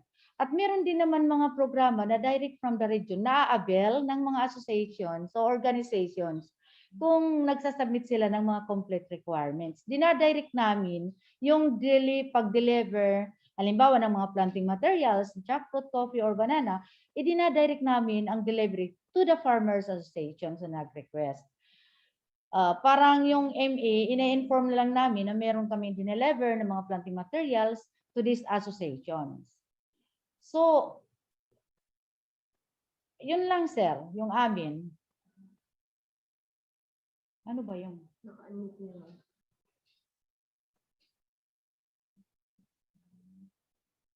Hindi kita marinig, sir. Yun na yun. Yun na yun. Side comment, Ma'am Nens. Yes, kung minsan di ko naririnig. Side comment. Okay, G-mute ako kasi ma'am eh. Anyway, non-mute ako. Ma'am, kung sakali ang isang farmer hindi ho naka-avail for one reason or another at gusto niya hong magreklamo or magdirekta, magsumbong, anong paraan ma'am na ma-reach out kayo sa regional office para makarating sa inyo yung reklamo ng isang ordinaryong farmer o isang grupo ng mga farmers na hindi ho nabigyan ng serbisyo dahil merong for one reason or another, wag na natin sabihin politika sa level ng LGU. Actually, sir, marami naman kaming natanggap na mga letters na nagrereklamo na hindi sila naka-avail. And then, meron kaming naka-assign per province na tinatawag Agriculture Program Coordinating Officer. So, binavalidate yan. Binavalidate kung talaga yung inireklamo niya, talaga hindi siya naka-receive, halimbawa ng rice seeds or fertilizer voucher, so pinupuntahan namin yun. At naano namin na susunod na cropping dapat maisama na siya kung saan siya na LGU.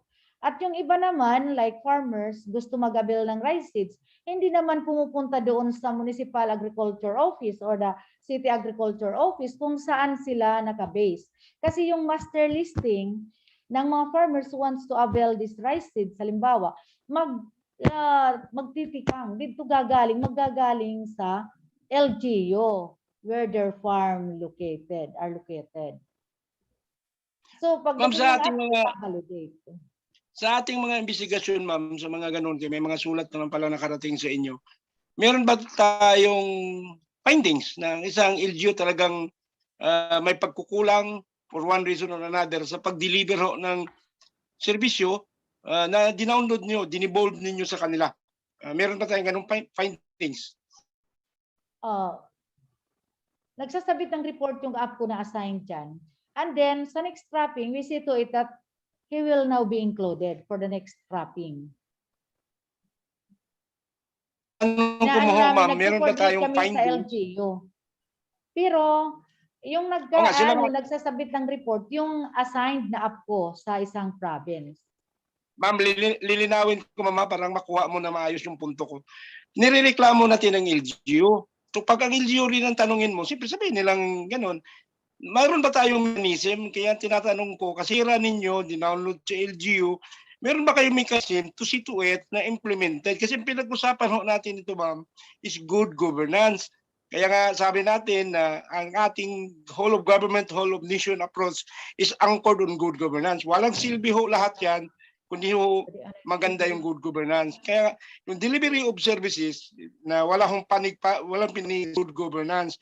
Ngayon kung may mga reklamo for one reason or another, ang tanong ko, meron ba tayong findings ng isang LGU ay nagkaroon ng pagkukulang at kung meron hong recidivist o meron hong LGU na palagi na lang nirereklamo. Ano ho yung measures na ginagawa natin sa Department of Agriculture na madisiplina din yung LGU na yan na palaging nagkukulang sa implementation ng programa ng DA na dina-download sa kanila. Yan yung gusto kong makita, ma'am, para maintindihan din ng mga tao. Dahil ako dito ngayon, nakaka-receive na ho ako ng mga feedback na ang hirap niyang kukunin na yan. Ang daming requisitos, paano namin gawin yan? So ibig sabihin, sa level pa lang ngayon sa discussion natin, nahihirapan na yung mga nakikinig sa atin na Farmers Association sa paraan. Kaya nga ang punto ko is paano natin i-simplify na kung dina-download natin sa LGU na we can be assured na napapatupad talaga natin. Sayang naman yung punto galing sa inyo na hindi napapatupad ng maayos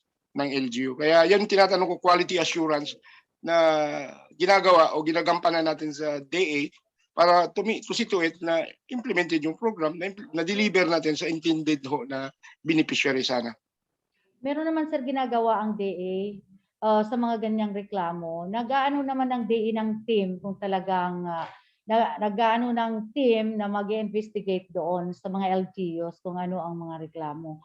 Together, may legal naman kami, doon sila nagpupunta. At saka, sa management namin, meron ang ginagawa din kung anong mga actions na dapat gawin. Pero kung mga ano So, lang ibig sabihin, ma'am,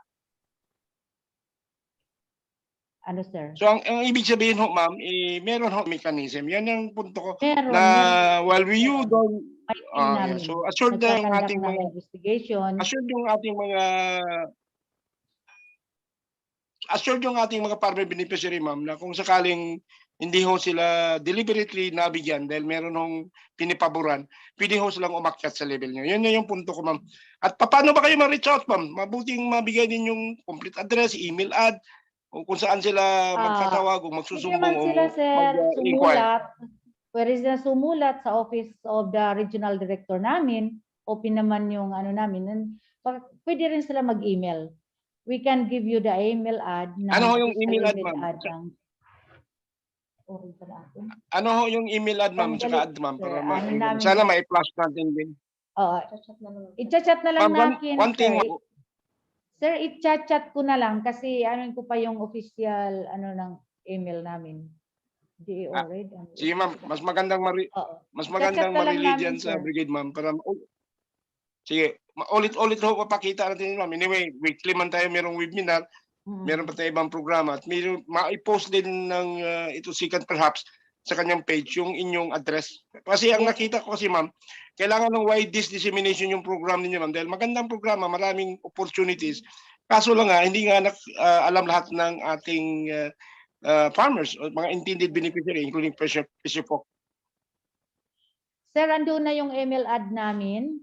So, pwede na kayong sumulat doon sa email ad na yun. Address to our Regional Executive Director. Kasi in that day, actionan naman yan ni ma'am kung ano ang dapat ma-action. I-reroute yan sa mga concerned kung saan yan. Kasi we have so many different banner programs. Kung halimbawa sa rice, may namin mga focal persons sa rice, sa corn, sa livestock, at sa iba pang organic agriculture. So, inireroute niya ni ma'am doon sa mga concerned banner program focal person. Ma'am, sa buong area ho ng ito second brigade, ma'am, Leyte, Southern Leyte and Biliran, sa municipal level, meron na hong hindi bababa na 25 associations na workers associations. Ang iba nito ay actually farmers naman ang membro. Pwede kaya tayong minsanan, ma'am, magkaroon ng isang araw lang na face-to-face na orientation seminar na para mapaliwanag natin isa-isa at kung maaari pa nga magkaroon ng maliit na workshop kung saan ma-guide yung ating mga asosasyon through their presidents or through their officers na paano gagawin yung mga ma'am, yung basic documentation para makita nila talaga kung ano yung mga papel at saka paano gagawin para maituro sa kanila. Kasi yan yung nakikita kong parang problema na dito pa lang sa presentation pa lang natin sa mga requirements, medyo nahihirapan na sila kung paano i-accomplish yan.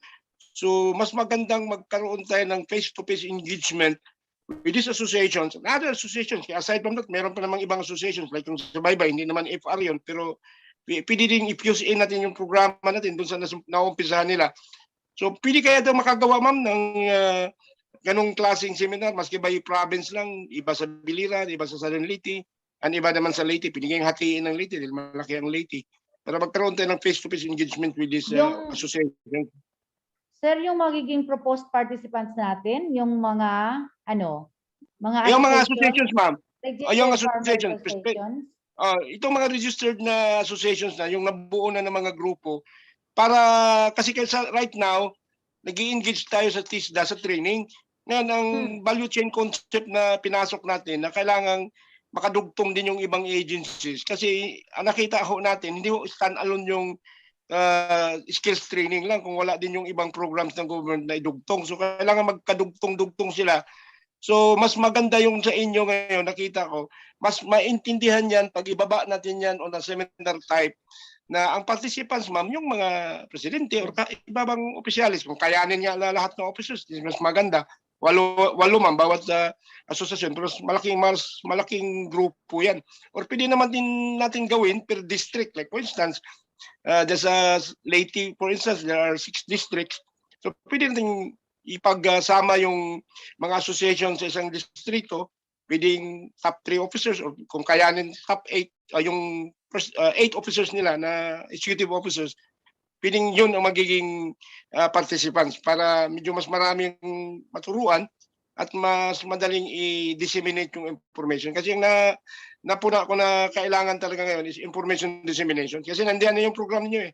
Ang na lang, ituturo na lang natin paano iabot yun. Yes, ma'am. Pwede ka ba, sir, magsumulat ka ng request niyo? Sulat ma'am, ka na lang, nandyan sir, yung... para sa amin, director, para kung yan ang gusto mo, magkaroon ka ng save. Okay lang naman sa amin, sir. We will go there kung saang lugar na nyo, na napili as pinaka-base. Pwede yung mga namin pumunta dyan. Pwede kami pumunta dyan for add-on informations about the farmers related to our programs and projects. Sige ma'am, i-coordinate natin yung mga asosasyon at pag-usapan namin kanila kung kailan na gusto para pag-sulat kami in their behalf, na-consulted na sila. Mas maganda yan ma'am, we will help you organize para kayo, papasok na lang kayo, naka-organize na ho yung forum na gagawin natin. Maski 1 day siguro ma'am, maski mag-start tayo ng 9, mag-end na ng mga 3, mga 6 hours, mas marami na tayong malatag yan. Ang punto ko lang is mas maigi kung hands-on sila na tuturuan kung paano ho yung basic documentation para kayo rin mismo makadala din kayo ng either mechanical forms or prototype forms na makita na ganito pala yung papilis na kailangan gawin at para ituro sa kanila ang wastong pag-prepare kayo. Kung meron ho kayong mga ready forms na pipilapan na lang, mas maganda yan, mas madali para sa kanila yun. Kasi kung sa mga yun, sir, sa mga loan programs, yung inaano mo, kasi kung sa land programs din, we can invite also the representative from Land Bank. We are on the PCIC kasi we are in one kung nagkakanda kami. Pwede natin i-invite yung Land Bank representative at saka yung PCIC na sila din ang tumutulong doon sa processing ng mga loans nila sa mga Sige ma'am, mas maganda yun ma'am. Kayo na mag-orchestrate dyan sa side niyo ma'am. Kami lang ho mag-organize kailan, saan. Pero pag-imbita ho sa ibang agencies, kayo na ho yan. Okay ma'am. Sige ma'am. We will coordinate with the second brigade regarding that para meron ho tayong follow-through sa discussion na ito. Hindi masasayang yung ating webinar ngayon dahil magkaroon tayo ng follow-through activities na pag-usapan ngayong umaga. Thank you ma'am. Yun lang ho yung concern ko na. Sir, you're welcome. Sige sir, antayin namin yung request na letter mo. Letter of ma'am, thank you. Okay. Naka-flash dyan sa ating screen ang binigay ni ma'am na Ma'am Abalos na email ad nila. No? So, sa mga may queries, may mga gusto pang i-follow up, nandyan yan. No? Ito nga ang kagandahan itong webinar natin, no? Na hindi lang natin pinapakita yung mga magagandang programa ng mga partner agencies natin na members ng mga clusters dito sa ating Task Force LCAP, kundi napag-usapan din kung paano pa talaga natin ma-implement itong mga programas. How can the Philippine Army, how can our other partner agencies help sa pag-implement nito para sa pakinabangan talaga ng ating mga kababayan. No? So magandang simulain ito, no? At napag-usapan ito at nakikita naman natin na napakaganda pa ng mga programa nito and willing naman yung mga yung DA kung paano ibababa itong mga programa na ito para sa kaalaman ng mga beneficiaries nila. And tayo dito sa 82nd Brigade, no? bilang kasali din dito sa Task Force LCA ay very much willing to assist, to facilitate kung anong maitutulong natin para makarating ito talaga doon sa mga kababayan nating nangangailangan. So ma'am, thank you very much doon no, sa pag-explain nyo. Thank you very much Kuya Art sa pag bring out mo no, ng concern na yon at di natin ito ma-solve kaagad in one setting pero maganda ito at nasimulan na natin at tuloy-tuloy na ito no at magagawa talaga natin ito sa continuous engagement, hindi lang dito sa webinar, kundi sa araw-araw. No? Nandiyan naman, may contact naman na tayo kay ma'am. We could always engage her, their office, pati din dito sa mga field officers nila sa baba. Sige, Cynthia? Yes, sir. Thank you, sir. So, good afternoon na po sa lahat. At ngayon po, mahaba-haba pong diskusyon ng ating napag-usapan. To formally end this, hihingin po natin ang closing statements po ng lahat po ng participants natin ngayon sa ating webinar. Unahin na po natin si Ma'am Nemi Aurora Abalos. Ma'am, we would like to hear your closing statement.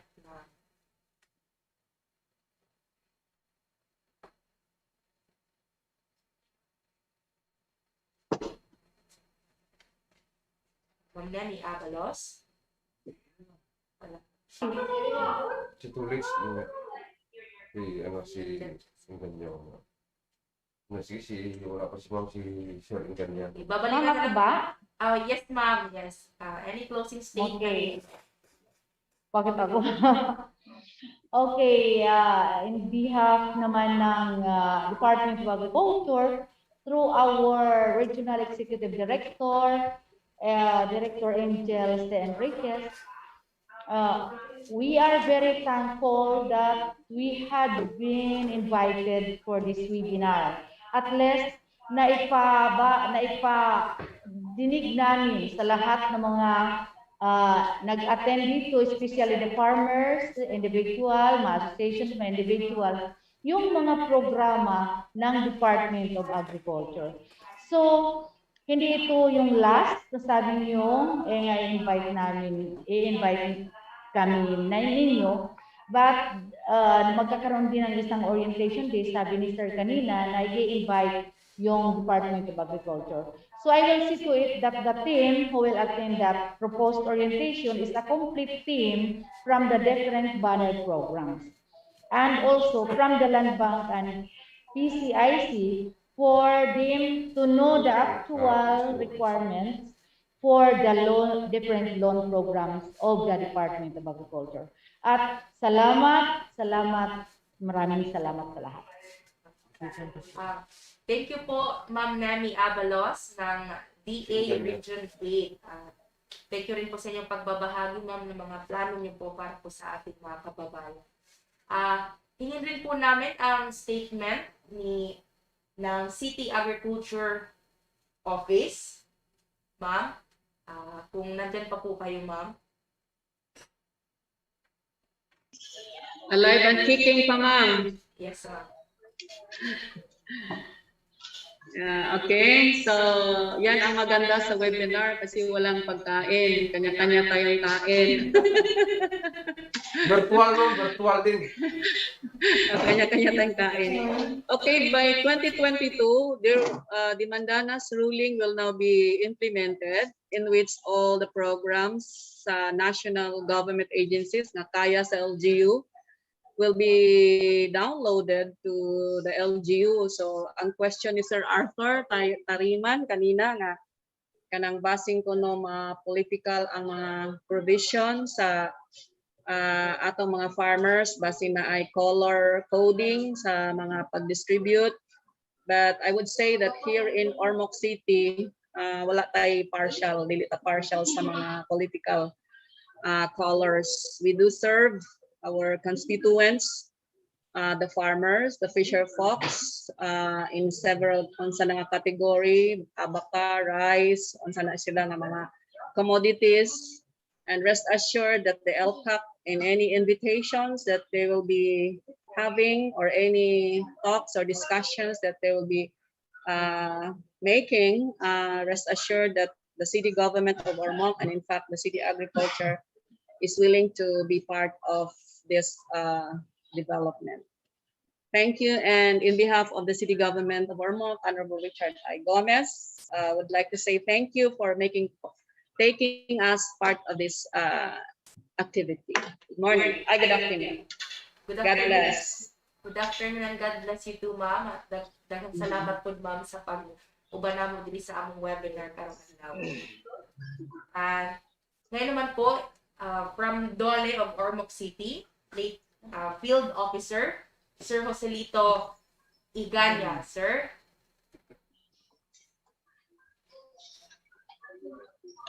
Mayong hapon, naudto sa tanan. Ngayon to, sir. In behalf sa madungog, ma'am?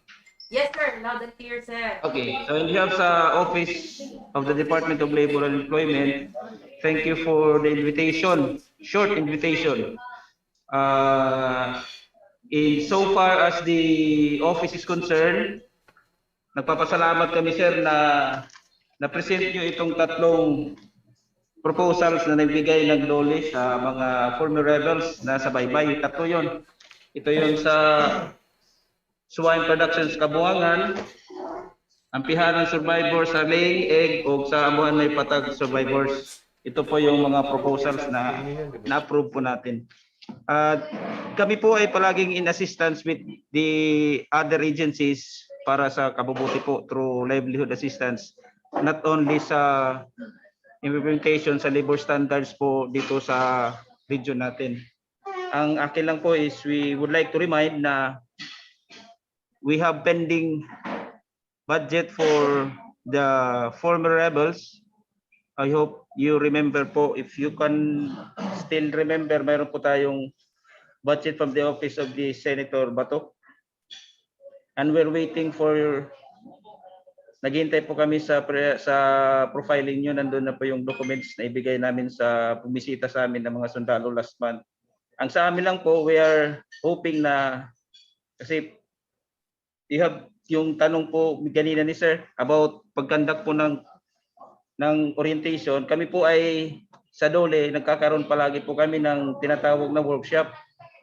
Pag mayroon po tayong prospect na bibigyan po ng livelihood assistance, pinupuntahan po namin pagkaroon kami ng workshop para matuto din silang gumawa ng proposal. So hopefully may schedule po sa Mahaplag and Sir Noel. Sir Noel? Please, i-schedule po natin yan. Ibigyan niyo po kami ng invitation kung kailan pupunta kami doon, magkakaroon tayo ng workshop sa 5 nandoon na 5 na former rebels. Nagkausap na rin kami ni Lieutenant Colonel De La Rosa. Pero mayroon po tayo dito sa sa Agiting. Parang dalawa, isasama din natin yan kasi kasama yan sa budget. So ang amin lang is we will wait for your request. Kami na mag-adjust kung kailan. Tingnan natin. Kami na mag-adjust, sir, kahit busy kami, basta nandyan na, nakapunta po kami doon. Yun ang hinihintay. Yun lang po ang reminder namin na nakatingga yan. Waiting yan na budget para sa mga former rebels. 7 ata yan. Sa amin lang. Sana po mabilis-bilisan. Kami na yung nabaw. Kami ang kaya hindi pa namin nagagawa. But again, ang akin lang is we will wait for your request na pumunta kami doon sa kampo o kahit saan nyo kami pupuntahin, pupunta kami. I-advance lang para ma-clear namin yung schedule para gagawa tayo ng proposal. Kasama kami, kasama yung mga kung maglalagay pa kayo ng other associations para sabi pa ni Sir Arthur, matututo rin yung ibang association in how to prepare a proposal. Sama natin sila. We will be there to assist. Okay? So again, sa nag-coordinate po dito ng activity, we would like to thank you. Please invite us again and we will be with you always in any activities na kailangan po ang presence ng Department of Labor and Employment. So sa lahat po na nag-attend, thank you very much and good day. Thank you very much, Sir Tulix. So, yun ang kagandahan itong webinar na ito, no? Na dito pa lang, minsan may mga activities na pending. Hindi natin nakaligtaan natin, no? Pero yun, na-remind tayo. So, i-reschedule natin yung Sir Tulix at thank you very much doon sa pagiging open anytime para dun sa mga programs natin. So, masasabi ko rin kay Sir Tulit, sana all. Sana all. Walay balibaray, pero walay kung sanay, pero walay balibaray. Thank you, sir. Thank you. Salamat din, sir. Sir, thank you po ulit, Sir Joselito Eganya. Ngayon po, pakinggan natin ang closing statement ni Sir Art Tarima. Sir, maayong mundo. Yes, ma'am? Yes, sir. Closing statement, sir. Yes, ma'am. Ang sa akin lang, ma'am, is at least positibo ng naging sagot ng DA, including yung ating local na DA sa Ormoc at yung Department of Labor doon sa ating proposal na magkaroon talaga tayo ng workshop orientation with the different associations para hands-on magpuputo sila. Dahil ang ating layunin nito is to empower them, to capacitate the individual FR associations and other associations na nakasama na natin ngayon, hindi lang man necessary na FRs, para sila na in the future ang gagawa niyan. So hindi naman tayo pwedeng forever bitbit natin sila, kundi sila rin matuto at later on sila rin magbitbit sa iba pang grupo dahil karamihan sa nabuo natin nasa municipal level, ilan pa lang ang municipal level natin na nagbubuo na ng barangay. So pag matuto na yung ating municipal level associations, sila na rin yung magga-guide tulad sa ginagawa ngayon sa Ormoc na nagbubuo ng chapter sa Burok, chapter sa Quezon, chapter sa Lake Danau at iba pang mga barangays diyan sa Ormoc para eventually magiging matibay yung ating base at itong mga area na ito na once upon a time pinaghaharian ng mga teroristang komunista, hindi na sila mapiling balikan dahil sila mismo ay capacitated na to resist any attempt to deceive them. So, ano man mga promiso diyan, hindi na sila piling lukuhin dahil sila mulat na marunong na silang gumawa sa dapat gawin para angat nila ang sarili nila. Yan lang, ma'am. Good afternoon and thank you. Art Tarima ng Bayan Mundo, sir. Ngayon naman po, pakinggan natin ang closing statement mo po, Sir Lamartine, in behalf po of the Integrated Peace and Development Workers Association. Sa akin, nagpasalamat ako na naging isang partisipante dito sa webinar na to at meron din akong dagdag kaalaman at yung tanong ko na nasagot. Maraming salamat po. Ma'am? Nagpasalamat ko sa Itosika na nag-imbita namo din sa webinar o sa Duli or OWA or sa DE. Daghang salamat. Salamat, ma'am and sir. At ngayon po, pakinggan natin ang closing statement ng ating Deputy Brigade Commander, Colonel Noel Vistor, sir. So, wala naman ako masyadong sasabihin kundi ang pagpasalamat na ipapaabot namin sa ating mga guests, sa mga participants, sa mga viewers, sa mga followers, na kasama natin ngayon sa araw na to, in behalf of our Brigade Commander na si Brigadier General Tosimo Oliveros. Daghang salamat, ito yung kagandahan nitong webinar na to, na strengthen natin ang coordination mechanisms sa mga agencies na members ng ating task force or CAF. So kami sa 2nd Brigade, bilang host nitong program na to, minsan kasi may kulang lang tayo sa pag-uusap, kulang lang tayo sa coordination, kulang lang tayo sa convergence ng ating mga ginagawa na makapagbibigay ng impact sa buhay ng ating mga kababayan, lalong-lalo na sa lugar kung saan masasabi nating geographically isolated and depressed areas, na diyan pinpugaran at diyan nagsisimula ang pag-organisa at pag-recruit nitong CPP, NPA, NDF. And speaking of impact to the lives of our people, itong ginagawa natin na to, malaki ang naidudulot nito sa kampanya natin, malaki ang contribution nito. Dahil dito nakikita ng ating mga kababayan na talagang marami palang mga ginagawang magandang programa ang ating gobyerno. The question and the challenge now for us is how we could bring these programs right there at the doorsteps of our kababayans, no? Kasi malalayo talaga yung mga lugar, no? So, with the Executive Order number 70, itong ating National Task Force LCAP, no? Na binababa hanggang sa provincial, municipal, city, hanggang sa barangay, ay napag-usapan natin dito sa webinar kung paano natin pag-isahin ang mga activities, ang mga gawain at ang buong lakas ng mga agencies dito para makapagbigay ng impact. So, para sa kalaman ng lahat ng itong mga ginagawa natin, ito yung mga in-implement natin ng mga programa, ito yung mga naitutulong natin sa mga Integrated Peace and Development Workers Association, yung napapakita natin na gumaganda ng buhay ng mga dating rebelde, yung dating mga sympathizers, organizers, supporters.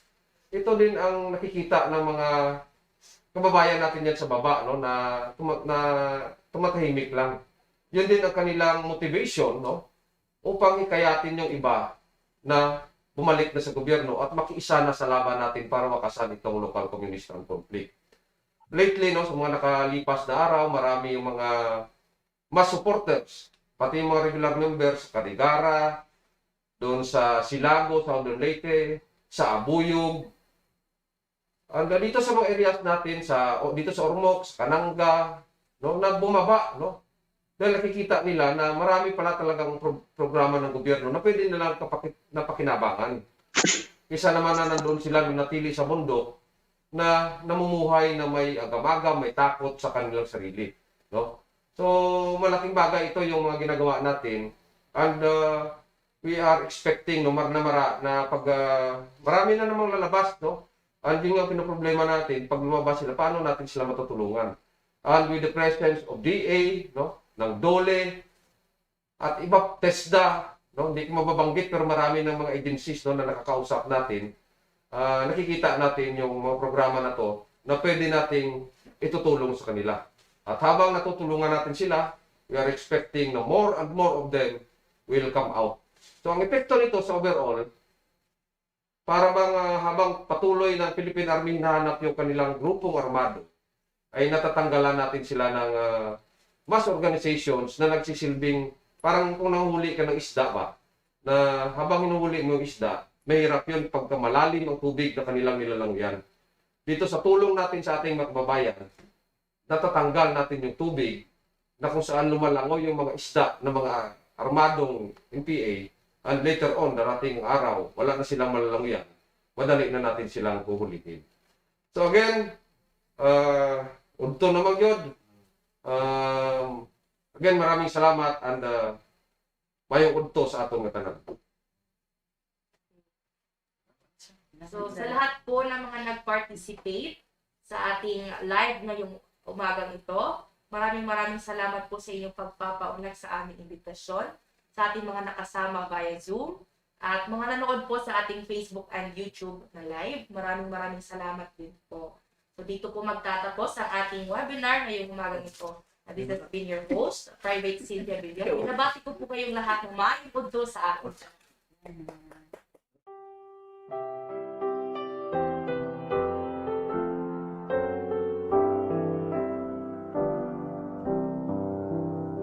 Ang bayan ko'y tanging ikaw, Pilipinas kong mahal, ang puso ko at buhay man sa iyo'y ibibigay, tungkulin kong gagampanan na lagi kang paglingkuran, ang laya mo'y papantayan, Pilipinas kong hirang.